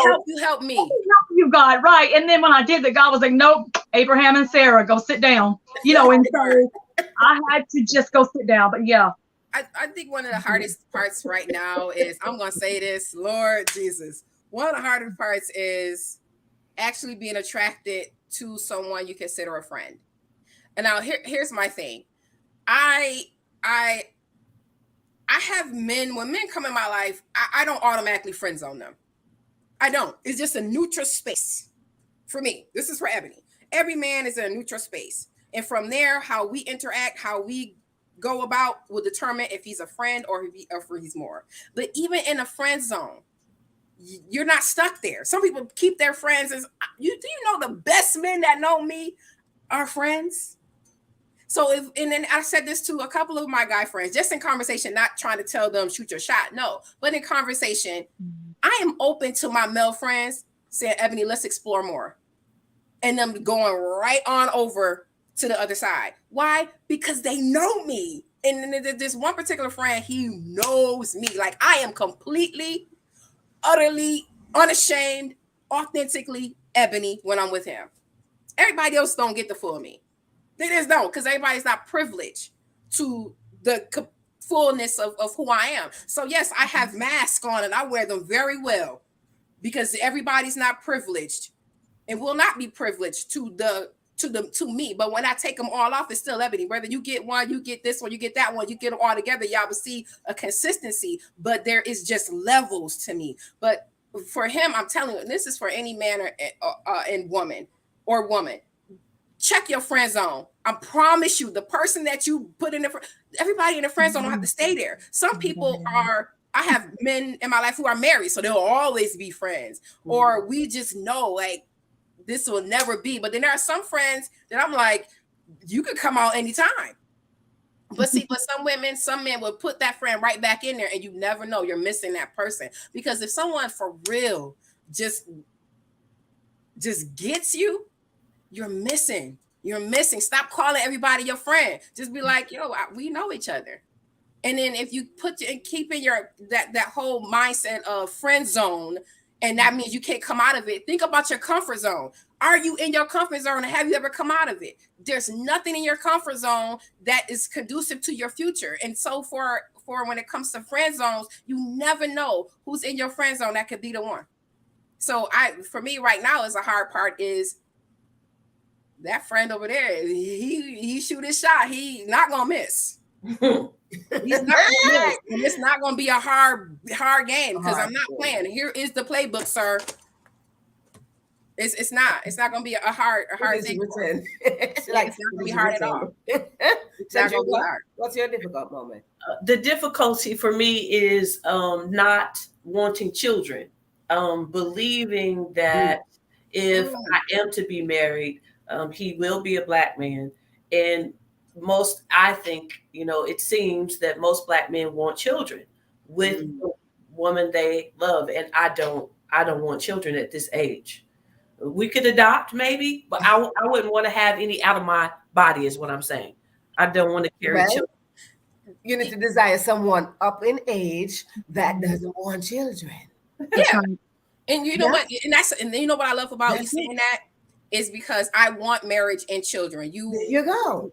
If you do want marriage, that's what you want. You don't want children. Those are conversations. Yes. You have to be specific. Those are conversations with someone that needs to be had. Like I put out there all the time, my dear future husband post. So a man knows He can never, not one man can say, Ebony, I didn't know you want to be married. Use a, I didn't know, Ebony, you want to be married lie. Wow. Because it's very clear that if you are not in the set of searching and finding your wife, then I am not the one to come for. Because we're having those conversations. Like I had a guy, we met about 10 years ago. We tried dating, but then it fell apart because just some stuff fell apart. Fast forward 10 years later, we're both in this space and we're like, hey, let's try it again. We had conversations. We weren't dating. It's just courting. Okay. So it's just getting past those things, just figuring out what it is that we both need and want from each other. Okay. And what I need and what can he provide, and what he needs and what can I provide for him, and can he provide for me? Well, one of the things was he's a polygamist. He wants a polyamorous marriage. Your girl's not for that. About it. He told me about it, how he sees business as a marriage. I mean, marriage as a business. I don't. So his view of marriage is very different. Then he doesn't want more children. I do. So, right there. Those are two things I am not willing to compromise on. If I was talking to him, or I go back. So since those are two things, neither was us willing to compromise on. He wants a polyamorous marriage. I want a monogamous marriage. He doesn't want more children. I want children. Those are two different. We're not even the same book anymore. No. So then that's it. I'm not in the business of changing a man's mind. I'm not trying to get him to consider anything else. He said what he said, and I said what I said. And so now we're just friends. That he will forever be in a friend zone. But that's when those conversations come in at. If you desire something, if you want something, tell them. Like, this is what I want. And when Miss Stephanie said go on the first date, you ask them hard questions. You know what? For me, when I go on first dates, the only expectation I have is to have fun. I have no other expectation. Because if I can't have fun with you, why are we doing date 2? If you can't have fun with me, what are we doing with date 3 or date 2? And those conversations will come up when my mind is set on having fun with this man. But he might say something on date 1 and be like, I'm done with, I'm not even gonna go to date 2. Like it might. So you have to be specific. You have to be specific. And I like that. No, exactly. So if my thoughts are to have fun, and that's all I want to do, but through conversation where things are going to come up, talk about childhood, talk about marriage. Yeah, I want to get married. I want a house. I want 3 kids. That's all I want. I want a house, marriage, and 3 kids. And he might say, well, I don't really want no kids. I already got 2. I don't want any more. Then that right there tells me, because we're still having fun and I can enjoy his company, he can enjoy mine. But because he said he doesn't want more children, immediately friend zone. So now my whole mindset just changed. You are now a friend. We cannot go forward. So now we're going to have the conversation either that night or the next time we talk. I'm going to be upfront and say, hey, remember during our time when we went out, I said I want children. You said you don't want more. Well, because that's something I'm not willing to compromise on, I don't want to date you. But if you want to be friends, we're cool because I had a great time with you. You got to talk. You got to be specific. I would love to add to that an experience I had. I don't know how many more minutes I have to add to it, but an experience I had dating a guy who does want children, and he wants them quickly because he's aging. And because of relationship that I was in and that I fell in love quick and all that, I want to take my time. I know 3 years and all that is not for everybody. Right. I wanted to take my time, and he wanted to get married tomorrow. And I mean, literally drive up to my driveway and say, you want to get married? No, I don't know you. But he was pushing, so, and he knew that I didn't want kids. He had an agenda. I just love bombarded you. But what I want listeners to be aware of is oftentimes a man thinks that he will be able to change your mind. So just be aware. I'm just saying he will think that he got something that can change your mind about what it is you want. So just be aware of that. When you tell a man what it is you want, be sure that is what you want. And when he says he wants something different, I say that is 10 toes down. That's not like with the guy. And for me, I can't be friends with him. And for me, I can't even be friends with him. Number one, he fine. Number two, on a weekly, daily basis, my body just has a desire. Never mind my heart, my mind, emotions. Yeah. I'm not playing with this single man. No, we cannot be friends. No. Can we cruise together? No. And that is correct. That is correct. That's good that you know that. You have to know that. See, I can be friends with men. But you got to know. Stephanie, what do you say? You have to know you have to know you. You. What works for me may not work. It doesn't work for you, Chandrika. You know this. If I date you, it doesn't work out. Hey, we can be friends if you want to. If you don't want to, that's fine. I'm fine anyway. It doesn't bother me. No, you ain't gonna be calling me every day and blocking when somebody else come around. No. Oh, so that's childish. That's not acceptable at all. No. That right there gets shut down real quick. That gets shut down real quick because what you not gonna do is block. But I feel like his presence is enough to block. Like he don't have to really be, trying, but just because he's present. You pull up in front of my house as a friend, and a guy who I think is fine or I'm attracted to who wants the same thing does not approach me because Johan's car is outside friending me. Yeah. Move on. Get on. Bye-bye. But those are things where if that I get you. I understand because if people see you with that friend all the time, they're gonna assume. Yeah, that you're together. That's it. No, your girl is still single. I make it known. So no man can say, Ebony, I thought you had a man. You're not paying attention. If a man thinks I'm in a relationship, he's not paying attention. He's not.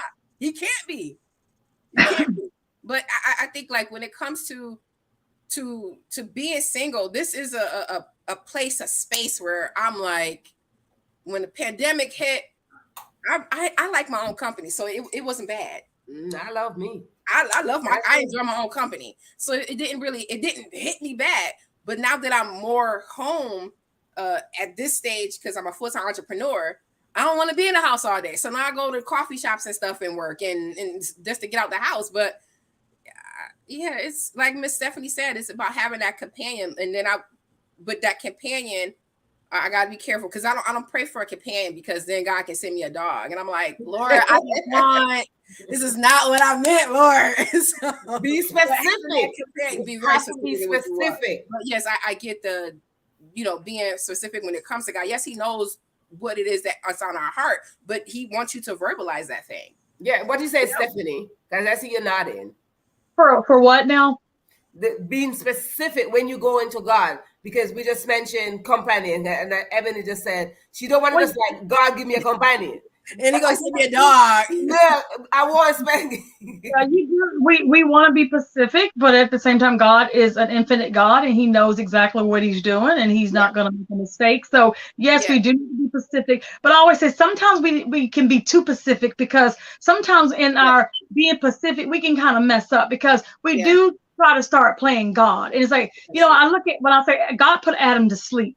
And if he had kept Adam awake, Adam could have been like, I want this kind of woman. I want to have this. I want to have that. He could have been too specific and he kind of messed it up. And God would have said, okay, this is what you want. I'm going to give you what you want because you're being specific.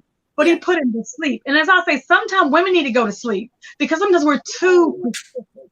Let God be God. It's okay to say, God, I want a husband. Send me my husband. But at the end of the day, let God be God. Yes. God knows what He's doing. Yep, he knows what you need. He knows what we need. And I take to him what I need and not what I want. Because my wants, I promise you, like I'll say that some women want the man that's 6 foot. I'm 5'5". If he's taller than me, I'm good. I dated a man who was 5'9" and he was husky, and so I actually like that. So that works for me. You don't have to be 6 foot or better. I'm not going to say, oh, how tall are you? 5'9". You can put no shoe lifts in. I help you look 6 foot. No, I'm not that petty.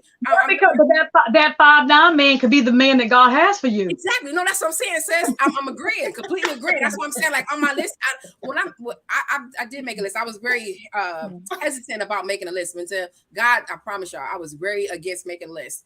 And God said, I need you to write down 50 things you desire in a husband. No, need in a husband. I mean, let me get the words right. 50 things. He said, sis, he said 50. And let me tell you how I felt about this thing, right? So he said, write down 50 things you need in a husband. I'm like, Lord, 50? How much? 50 things? And then he called me out so tough. He said, you did the Steve Harvey challenge for 500 things. You got the 300 and something. You tell him you can't give me 50 in the husband you desire? You know what, Lord, you're right. So what I did is I prayed and I said, Lord, you know what I need. I asked that as I create this list, you add to it. The first thing he gave me, he said, one of the things he gave me that blew my mind, I wasn't even thinking about. A man, this is one thing, but 3 parts to it. A man who knows his heart, a man who's after God's heart, a man who knows his own heart, and a man who will be a protector of my heart. I was like, oh God, that's good. That's good, Lord. So when my list is nothing on there physical except for that he's a black man. That's it. Yeah. So 50 is a lot. That's a lot. God might have just that 2 or 3 and you got 50, but 50 is okay. If you can go, if you can go on that same piece of paper and put 50 things about yourself. Like you need to match what you're asking for that man. If you need him to be 50, you need to be 50. Yeah, so your husband over here, you over here. That's right. Definitely, you get that equally yoked because I desire someone who's a great communicator. Guess who was not a great communicator? Your girl. But guess what God did? I'm about to put a man in your life. It was a former friend. He put this man in my life, and the sole purpose was to get me to communicate with a man. And that's what he did. And now I don't have a problem talking to men. I don't have a problem telling him how I feel. If you do something, this is how we are. I'm not going to hold it in and address it later. No. We need to have a conversation. You did this. You said that this is the reaction that I got from what you said. And I learned how to address it head on. Like instead of waiting and then 2 weeks to 2 months from now, well, remember back in May, you said, no, right now, today is what's July 20th. We need to address this today on July 20th and move forward and determine after the 21st, how are we going to be interaction? How are we going to know each other come the 21st? But yes, that list says I didn't want to do, I was struggling. I was like 50. But when he called me out, it was like, okay, I got 300 of my 500 list. I just don't see it as having to be justified. If that's your relationship with God. If you I was just saying. You know what I mean? If you feel like the Lord told you 50, 55, get the writing. Blew my mind. Stephanie. And sometimes the exercise is not even about the desire. More than it is about you. Yep. Yes. So, I don't have. I'm just saying I don't see it needing to be justified more than just a shared experience, sharing what's had the experience. Yeah. That's what he wanted. That's what I did. And so every once in a while, I'll go and look at that list and like, okay, it's all internal. It's all about the man himself. Like as a man. How many would you want on your list, Stephanie? I don't have a number. Like I don't have a specific number that I would write down. And like I'm saying, it's not being like what she did. We're not saying you have to justify it, but I say a lot of people, they expect things from people and they in themselves can't measure up. Yep. They can't return it. They want the person to be this and that and that. But it's like, well, what are you doing? You want me to be all these? If a man came to me, he expected all these things from me, whether I saw his list or not. He doesn't have to show me what's on his list, but that's what's in his heart. And so he's expecting these things from me. I can't measure up to all these things that he's expecting from me. So if he's going to bring that to me, all I'm saying is he needs to be able to meet me where he wants me to be. Like, don't expect those things. You can't return it, is all I'm saying. Yeah, absolutely. And I agree with you because that's what it was like. A man is to cultivate, to nurture. Women, our nature is to nurture, but men also to nurture because that's what Adam did. Right. Adam was cultivating the land. He was nurturing that land. He was pulling up out of that land. The Bible even said in Ephesians for a man to take his wife, clean her up, and present her to him. So he's taking his wife, gonna make her into what he needs, and then give her back to himself.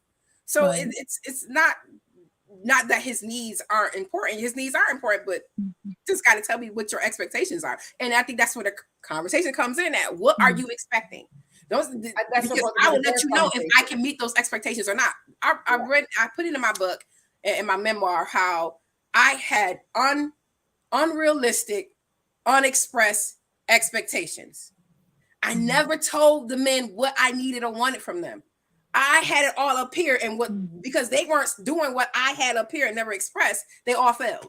It wasn't their fault, it was my fault, because I never told them. It's like, I'm gonna give you a test, but I'm not gonna tell you, I'm just gonna have you answer these questions. There's random questions. I'm not gonna tell you what this test is about, why this test is. I just want you to sit down and do it with no preparation on nothing. Just do it.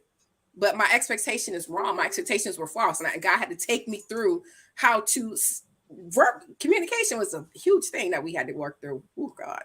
But I think the only reason I would not have communicated expectations and needs is because of my own lack of identity. So if I don't know who I am or what I need, of course I'm not going to, express or communicate that. So it's important. Let me not say it that way. I want to say, if you have the privilege of learning yourself, having the time to learn yourself before marriage, that is a gift. Absolutely. That's what I want to say. It's a pivotal, listen, that process is beautiful. I encourage any and every man and woman who desires marriage to know who you are. I think 50 things that you desire in a man is too much. It's not. Listen, when God, honey, I know Chandrika said I don't need to explain it, but it was an experience that I had with God. And I'm telling you, it was a lot to others, but to me, in my experience and what God had called me to do, it was not. If God said, I need you to do this, and a third to prepare for your husband, I'm going to do it. Because I'm prepared. It's what he wanted from me. So but I say this, like, when it comes to that preparation, this is that time, and it's hard because you ask God, show me. And when he shows you, and it's like, oh Lord, I need you to fix all that, and then let him. And then that way, when you know yourself, you're getting to know, you know what, I am someone who, if I love to cook, but let's say I'm someone who doesn't love to cook. But if you were the man who wants his wife to cook, that's gonna be a problem, because you don't like to cook. You like to eat out. So these are, I know that's very minuscule, but surface, or it is very surface. But for whatever it is that who you are, like I used to shut down. When it came to conflict. I shut down. I'm not talking. I'm not saying nothing. But now it's like, let's talk. I'm not going to talk at you. Don't talk down to me. Don't talk at me. Don't dismiss my feelings, because that happened to me. That was an experience I had with a man who I would tell him how I felt, and he would, I didn't mean it like that. You're being sensitive and all this stuff. So he dismissed how my emotions, and so this is what hindered my communication with men until God said, "Yeah, we got to fix that." So it's getting to know you is a beautiful thing. It's hard. It's hard. I would say for me, it was hard getting to know me, because my likes were very superficial when it came to men, but now it's a lot deeper, and I can see it when you date. When you know who you are, dating, I would say is like it's not hard, but it's more like right there easy to dismiss a man. Like I was gonna say, it gets easier. it does get easier. When you know who you are, it gets easier. Dating is easier. Like, you don't line up. And it's right. So to me, like, I'm not even going out on the date, because I already know. Like, I'm not even taking your free meal. No. Right. I love so much being with me, and one of my favorite things to do is to be quiet. I spent last Saturday not speaking the entire day. I like that. choose that over eating a free meal. Because you discover yourself when you are quiet. You Yep. discover who you are. And what is it? We try to get our authentic self, right? But we try to find it in somebody else. But when we spend those quiet moments, you hear your heartbeat. You hear your heartbeat. You hear your thoughts. You see all the decisions need to be made. You hear God talking. You hear the angels singing, the birds chirping. All these things. When you know you. When you're just by yourself, like shut off the phone, get off social media, everything. Boom. It's a process. I evaluate myself. I'd rather do that than to go out with a man knowing he's not the one just to have a free meal. I've literally been offered that. No. I don't know if a man is the one. I had to can I tell you what I did? I changed my mind. I used to think, oh, he said hi to me, or maybe he's the one. I don't even think about the man being the one because he has not proven himself to be anything. Right. So that's what I say when I go out, when I talk with guys, it's just let me just get to know you. And I'm gonna let you get to know me. Yes. And then from there, if it's just we're just gonna be friends or we're gonna explore more and move past just courting, but that's what my intentions are, to just have fun. Because when you just have fun, I don't care if we are sitting at a table eating or we I don't mind hiking. I'm a big girl, but I don't mind hiking. Let's do that. So I don't mind those things. And you don't have to always sit down because clearly I eat. So, bro, you don't have to feed me. So, but I'm so serious. I'm so serious. You do not feed me. But if you want to go do something else, we have museums here, and there's so much to do. Right. Let's go do that. I love the Science Museum. It's just awesome to me. So we could go do those things. But I say that I just want to have fun with you. Because if I can have fun with you, then maybe we could do something else. Maybe we could take it, like, oh, you know what? I had a great time that first date. Yeah. Let's go do something else. Let's have a second date. Or he could be like, I had a great time with you. Let's go before, because if he had a great time, he'd probably be set up another date before the end of the day ended. So it's just having fun and just like, I just want to know you. That's it. The last date I went on, we went on a bike ride. Rode to one of the busiest streets in downtown Columbus, had ice cream, and rode back. Now that's it. All right, so right here during the day with friends. Go ahead, Chandrika. During the day, he talked only about himself, but at least we did something I liked. We talked about. He asked you no questions. He asked me. When he asked me a question, when we got about 2 blocks away from the car going back. Okay. He needs to know you. It's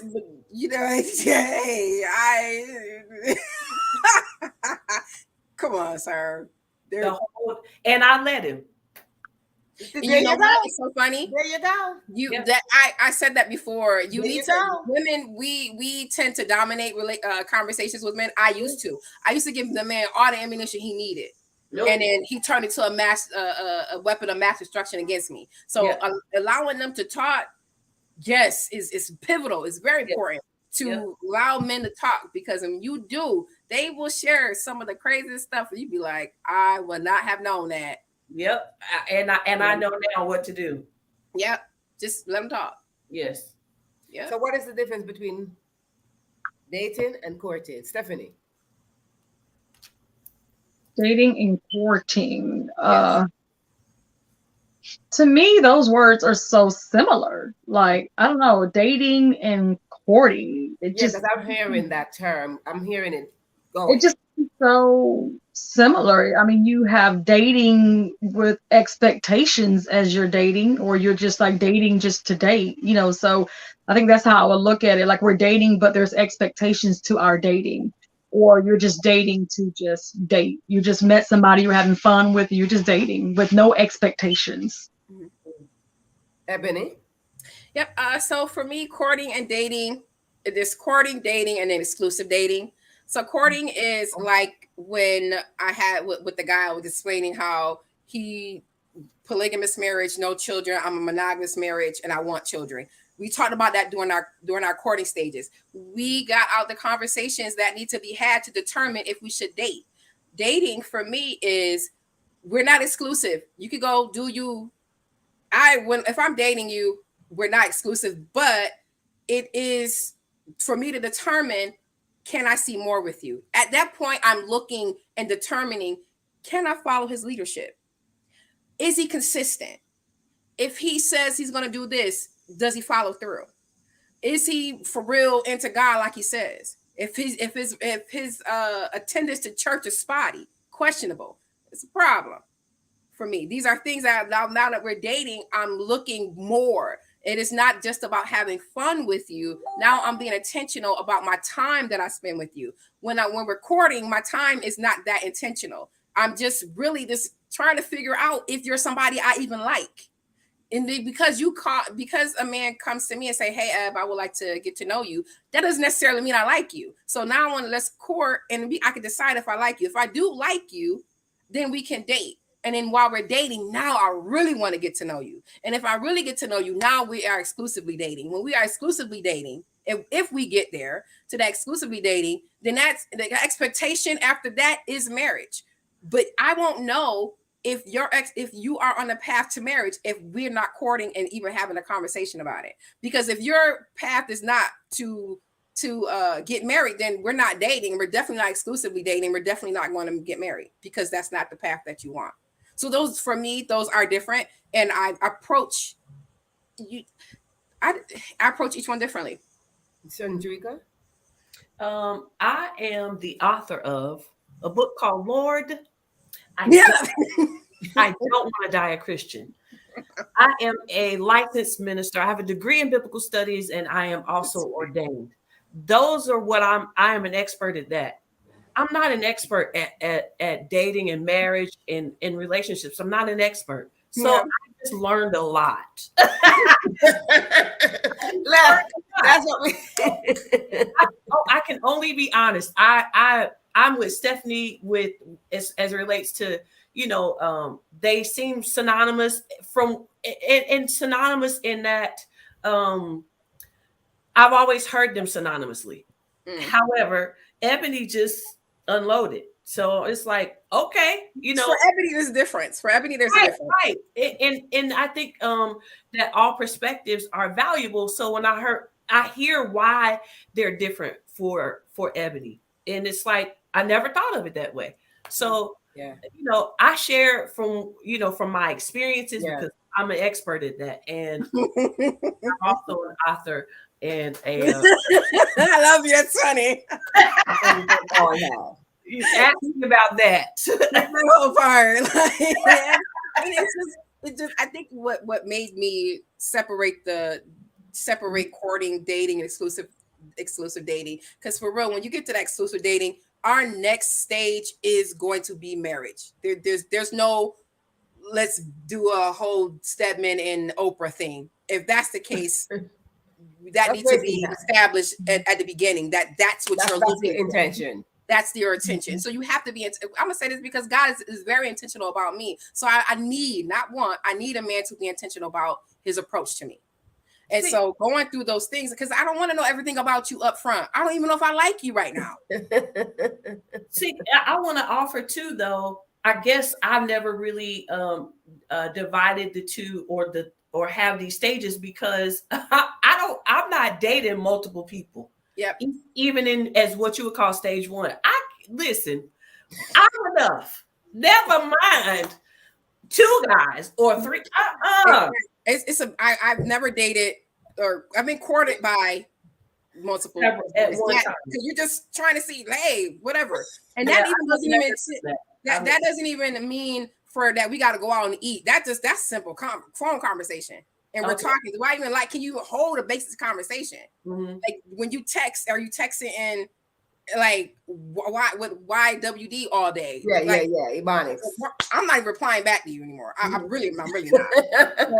You don't lost me after you get 2 of those, and then you just completely lose me. Yeah. And so there's no progress going there. But it's just all about. But then dating, I haven't dated more than one, and the exclusive dating, of course not. But dating, the word dating to me is a never-ending word. It's like it's collecting data. It never stops. You're dating. Like, when does it turn to I feel like a relationship is a relationship, and then dating is just like dating can be forever. Yes, Even- you could be married and dating. Even after marriage. Yeah, absolutely. You're married and date your wife. Dating is married collecting and date your data. wife. You're collecting data on that person. And so when you get married, like the woman I am at 39, I was not at 29. And the woman I am at 29, at 39, I will not be at 49. So my husband in 10 years will not be the same man. So I'm constantly going to have to collect data on him. His mood might change. His views on certain things might change, and so forth. So for mine. So yes, absolutely, Miss Stephanie. Yes, so Stephanie, you said that right. A long thing, but for me, it's knowing what I need to make sound decisions about who I'm going to welcome into my life. And every man, just because he says hello and I want to get to know you, doesn't mean I'm going to let him. Wow. Yeah, so that's when you get to know yourself. I'm telling you, get it like Miss Chandrika said. When you get to know yourself, it's easy to dismiss men, and I'm not quite sure when men get to know themselves, it's easy for them to dismiss a woman. Like, yeah, nope, not you. Right, that's not it. Just like, you know what? And Miss Stephanie mentioned this. Before God put Adam to sleep and took out his rib, He said, "This man should not be alone. Let's send him a helpmeet." But what did He send? Animals. And He said there is no suitable mate found for him. So then what did He do? He put Adam to sleep and pulled him out of himself. So when God determines this woman should not be alone, this man, I'm sorry, I cannot add to His words. When God determines that this man should not be alone, then He's going to send him everything that might be appealing to that man, and that man has to decide what he wants. Adam could have said, "I want that giraffe over there," but God said that Adam just kept naming stuff. He was like, "Nah, that ain't it. That's a giraffe. That's a horse. That's a cow. That's a hippopotamus. That's a giraffe. That's a gazelle." And then God like, "Yeah, I ain't find one that he likes. So let me put him to sleep and give him one." And when he saw her, he said, "Wow, that is a woman. She is a bone of my bone, flesh of my flesh." So when a man knows what he wants, he's going to know it. He's going to look at her and say, "That's her. That's her. That is her. That is her." Well, of course. That is her. I know that. That is her. So I say that about how God subtracted from Adam and He added Eve. He took his very own rib from him and He brought him back to what was himself, though. She was a part of him in the very beginning. And that is true. I said too, He called the lion, the sheep, but with her, He said, "She's my wife." Yeah. So she was different from what God had brought him previously. Yeah. That was by the Holy Spirit. He knew. He knew. And I said, God, Adam had become wise in the presence of God. He knew because he was in the presence of God. That's how he knew. So that man that we do, he got to be in the presence of God to know that when we come, we are His wife. There's no other way to know. Absolutely. And that's where you get what you said before, Miss Stephanie, being equally yoked. Because when you are equally yoked and you are in the presence of God, because that's where he saw Eve, in the presence of God. And so when he saw her, he was like, "Oh, she looks like me. She walks like me. She stands up tall like me. Oh, that's a woman. That's a womb man for me. That's who she is. That's my flesh and my flesh bone, my bone. She doesn't have hair or scales like the others before. She looks like me. Her skin is soft. She got hair. I don't know how Eve looked, but she had long hair. She had kinky hair. She had curly hair. She had straight hair. Whatever. Come on, man. All right, I get it. Whatever. But she looked like him. Yeah. And so I think that's when a man finds his wife, he's like, "Yo, I actually had a conversation with years ago when I was working at a utility company. I asked the husbands, "How did you know your wife is your wife?" All of them said, "I just knew." And it goes back to Adam. Adam knew. He just knew. Knew. I love it. In my book, and I talk about that in it's chapter 2, is Adam and Eve, the first God ordained marriage. And it's all that talks about that, about Adam and Eve and how he recognized Eve as his wife, and because he was in the presence of God, and so. Yeah, God said this man should be alone. And then all these things came before him. And Adam like, "Nah, that's not it." And God was like, "All right, let me help you. Okay, let me let me go a little further." And so I think that's when you know who you are and God makes a presentation to you, that this matches me. This is my equally yoked. This complements me. And so I think, like what Stephanie said earlier, not only should women know who they are, but men should as well. Because if a man doesn't know who he is, then he's just going to pick anything. And if you happen by happenstance get the chance to know women he dated, if they are all of various kinds of women, that's because he's an unknown man. He's a man who does not know who he is. Because if there is consistency with the type of woman he dates, then that's a man who probably knows who I would say he is a man who knows who he is, and search out those type of women, whether it's good or bad. That's something else. We're going to pause right here because that sounds like a whole title, The Unknown Man. The Unknown Man. That sounds like a whole title. I don't know which one of y'all want to write that book, but I got so many on my list. That's a title. We'll co-author it together. All of us go right. Let me know. Let me know, because that is something I think the Unknown Man might be a title. I would say an anthology for men to write. Right. That can teach men how to find themselves. Yes. Right. Before trying to find a wife. It needs to be very strategic. Men need to write it like men. We are going to pause right here because we might have to have a part 2 to this. Men, we are going to pause here, but I'm calling men who are watching this live. I am calling men who will be watching this on the replay. Please listen. You see all this beauty right here? We're telling it. Please search yourself. Yep.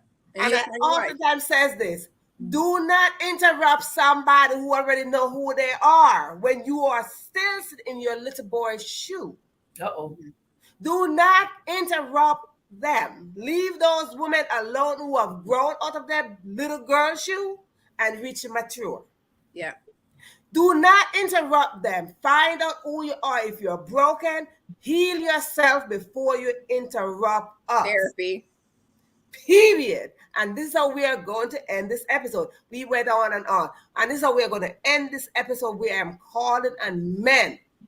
I mean, women, you are separate. Men, I am telling you, do not interrupt a mature woman in your little boy shoe, because you're trying to detour them out of their space. And women, come forth into your authentic self. Mm-hmm. Come forth into your authentic self, just how we said, come forth, Lazarus. I am calling women to come forth. Yes. Because when you come forth into your authentic self, you will know exactly what's coming to you. Yep. You will define what's coming to you. You will define your desire. You will define your purpose. You will define what is so will complement you rightfully. So let us come to conclusion that everyone needs to have the desire to find their authentic self. Yeah.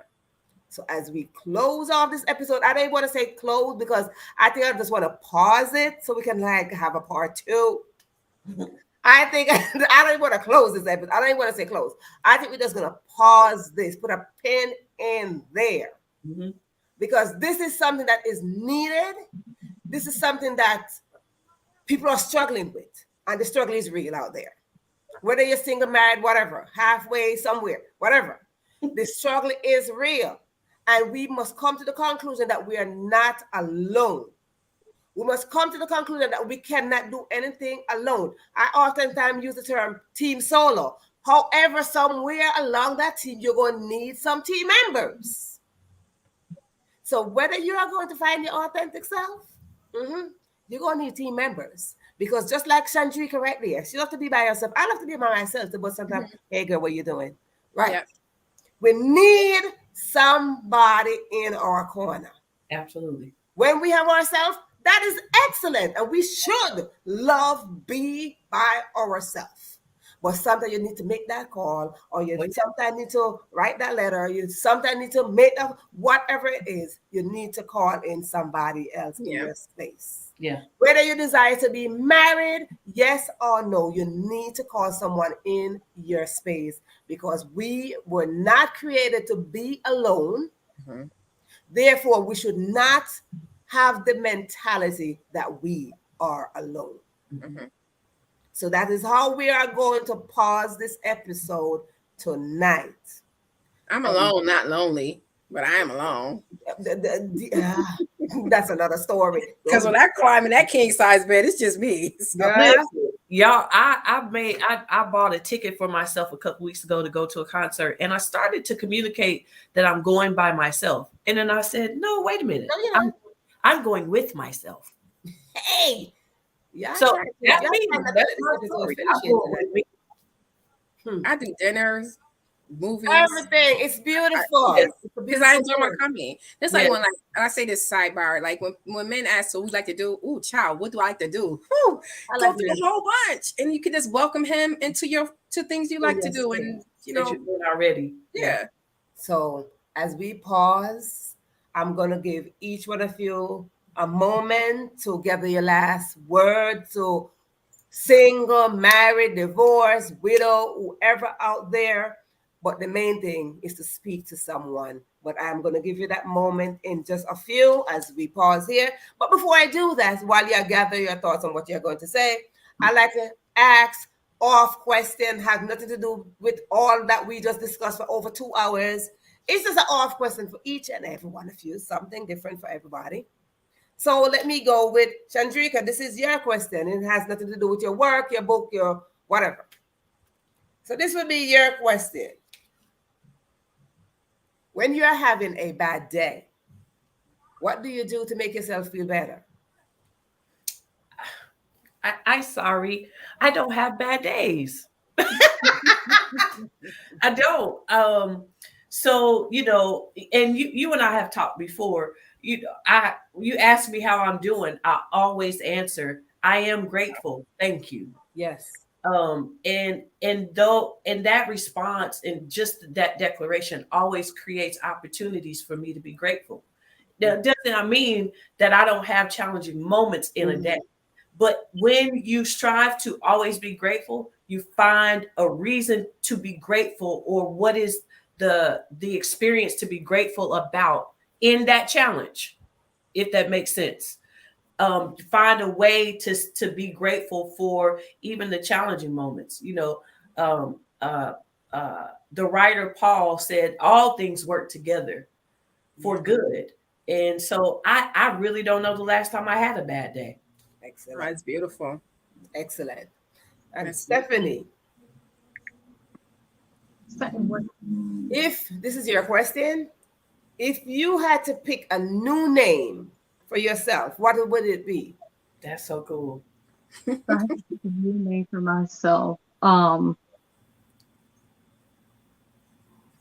would have to say daughter of the Most High God. I would have to say that, because I know that in that I know who I am, and I recognize who I am, and that name affirms who God says I am. So yeah, identity. I love that. Yeah. All right. That's the identity part. Yes. Mm-hmm. Yeah. Ebony. Mm-hmm. What Rome, Italy. I'm sorry. Go ahead. She's asked me, where do you want to go for your 40th birthday? Rome, Italy. I thought it was gonna be honeymoon. She already knows. That's birthday trip, Rome, Italy. But go ahead. I'm sorry. Y'all tried not to let the show finish tonight. I see that. Okay, Ebony, this is your question. Mm-hmm. What personality trait has gotten you in the most trouble? I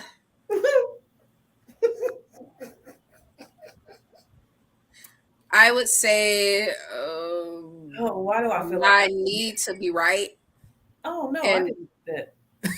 Yeah,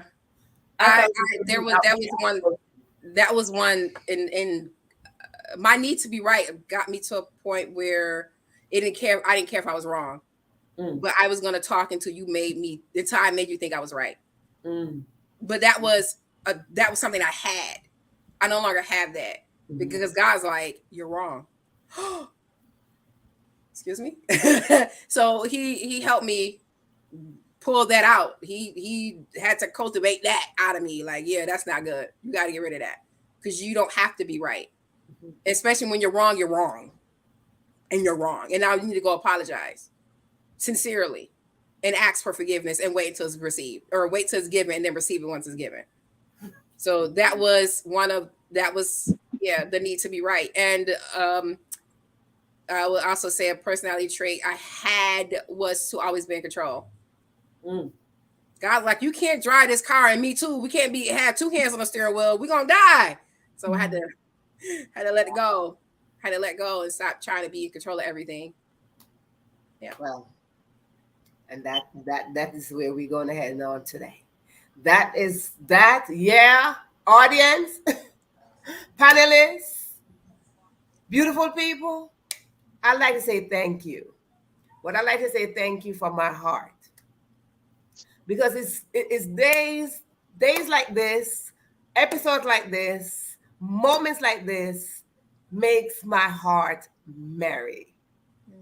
Moments like this is let me show up every week.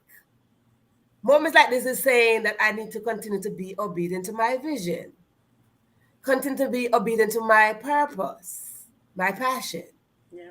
So when I say thank you individually to the panelists, to the panel, I say thank you individually and collectively as us women, as we continue to lift up each other. Let us continue to do this daily, because each time we get a moment in time, let us continue our work. Let us continue the assignment that is placed on us. Let us continue to be obedient, because I learned obedience is the key to your health. And we all want to be healthy. Let us continue to pour into each other. Whatever your volume is might be my minimum. Let us continue to pour into each other. Let us continue to hold each other's crown up. When we see it lean, we don't criticize, we don't judge. Let us let each one of us and those who out there feel like they're in that safe space, that we can hold their crown in place, because that is what we were created for.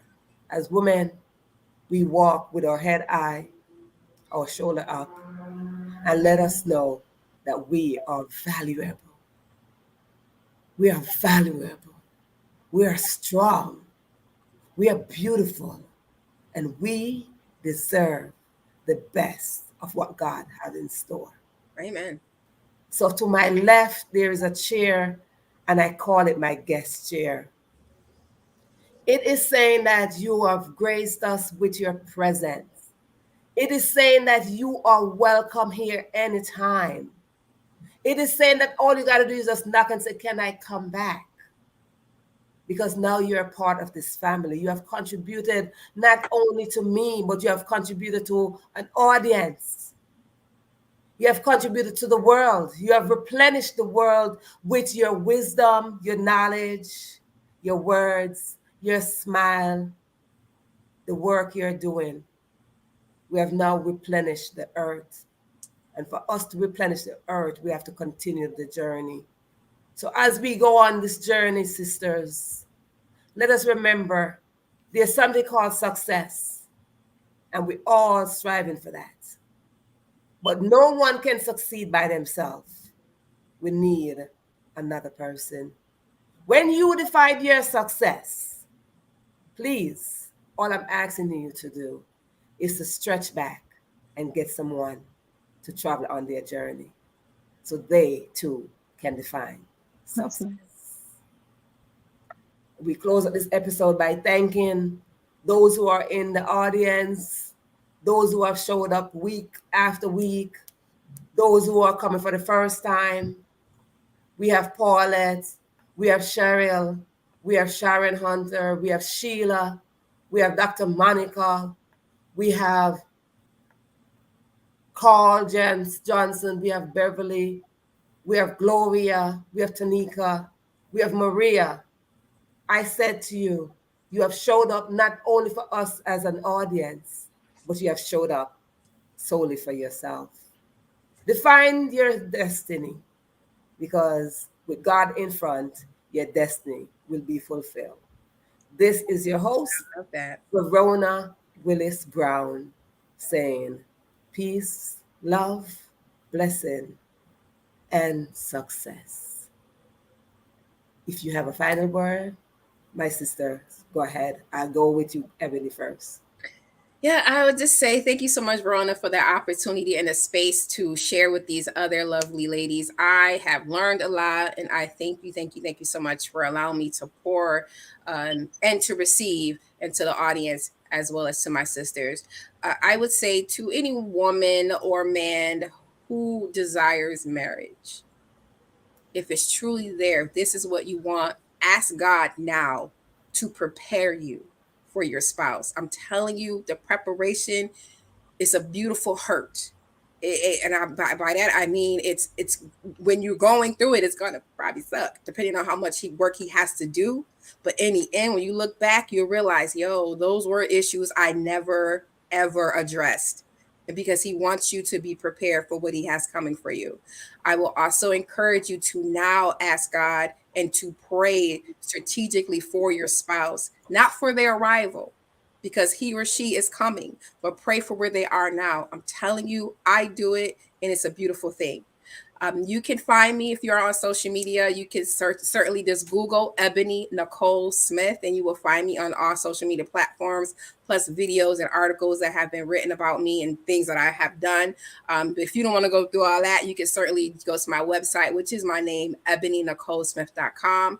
I am also on all social media platforms at Coach Ebony Nicole. If you have a desire to write the book that God gave you, or if it's an anthology or a single book, whatever it is that you're looking to write and release, you can also contact me on my website, and it'll be my honor to help you do what God has called you to do. Thank you. Stephanie? Yeah, and I'll say too, thank you for this opportunity in this platform. And I'll say to single women who are desiring a husband to not to give up and to stay faithful to God, you know, and just like I say, God brought Eve to Adam, God's going to bring you to your husband at the appointed time. I am too on social media under my name, Stephanie Ross. You can find me there. I do relationship coaching. If you want to reach out to me, DM me on Facebook. I did just release my book. It is Ladies, What Kind of Man Are You Going to Marry? It is a guide to help single women align with their God-ordained husbands. That book can be purchased on Amazon. So thank you. Chandrika. I love y'all, is what I have to say. Thank you for having me. I'm the author of best-selling book and award-winning Lord, I Don't Want to Die a Christian. Google it. It's everywhere. And that's it. Glad to be here. You want to talk? You want to find me? Hit me up. I love you. Love you. Awesome. Love you. Love you. Love you. So, as we close out, my love for you guys, my love for your sis is ever ending. So again, the door is open whenever it's time to come back. Hey, we might do part 2. I don't know. Mm-hmm. Let me know. Thank you. Thank you. Thank you. Thank you. You're welcome. Everyone, good night, good morning, good day, just good life. Amen.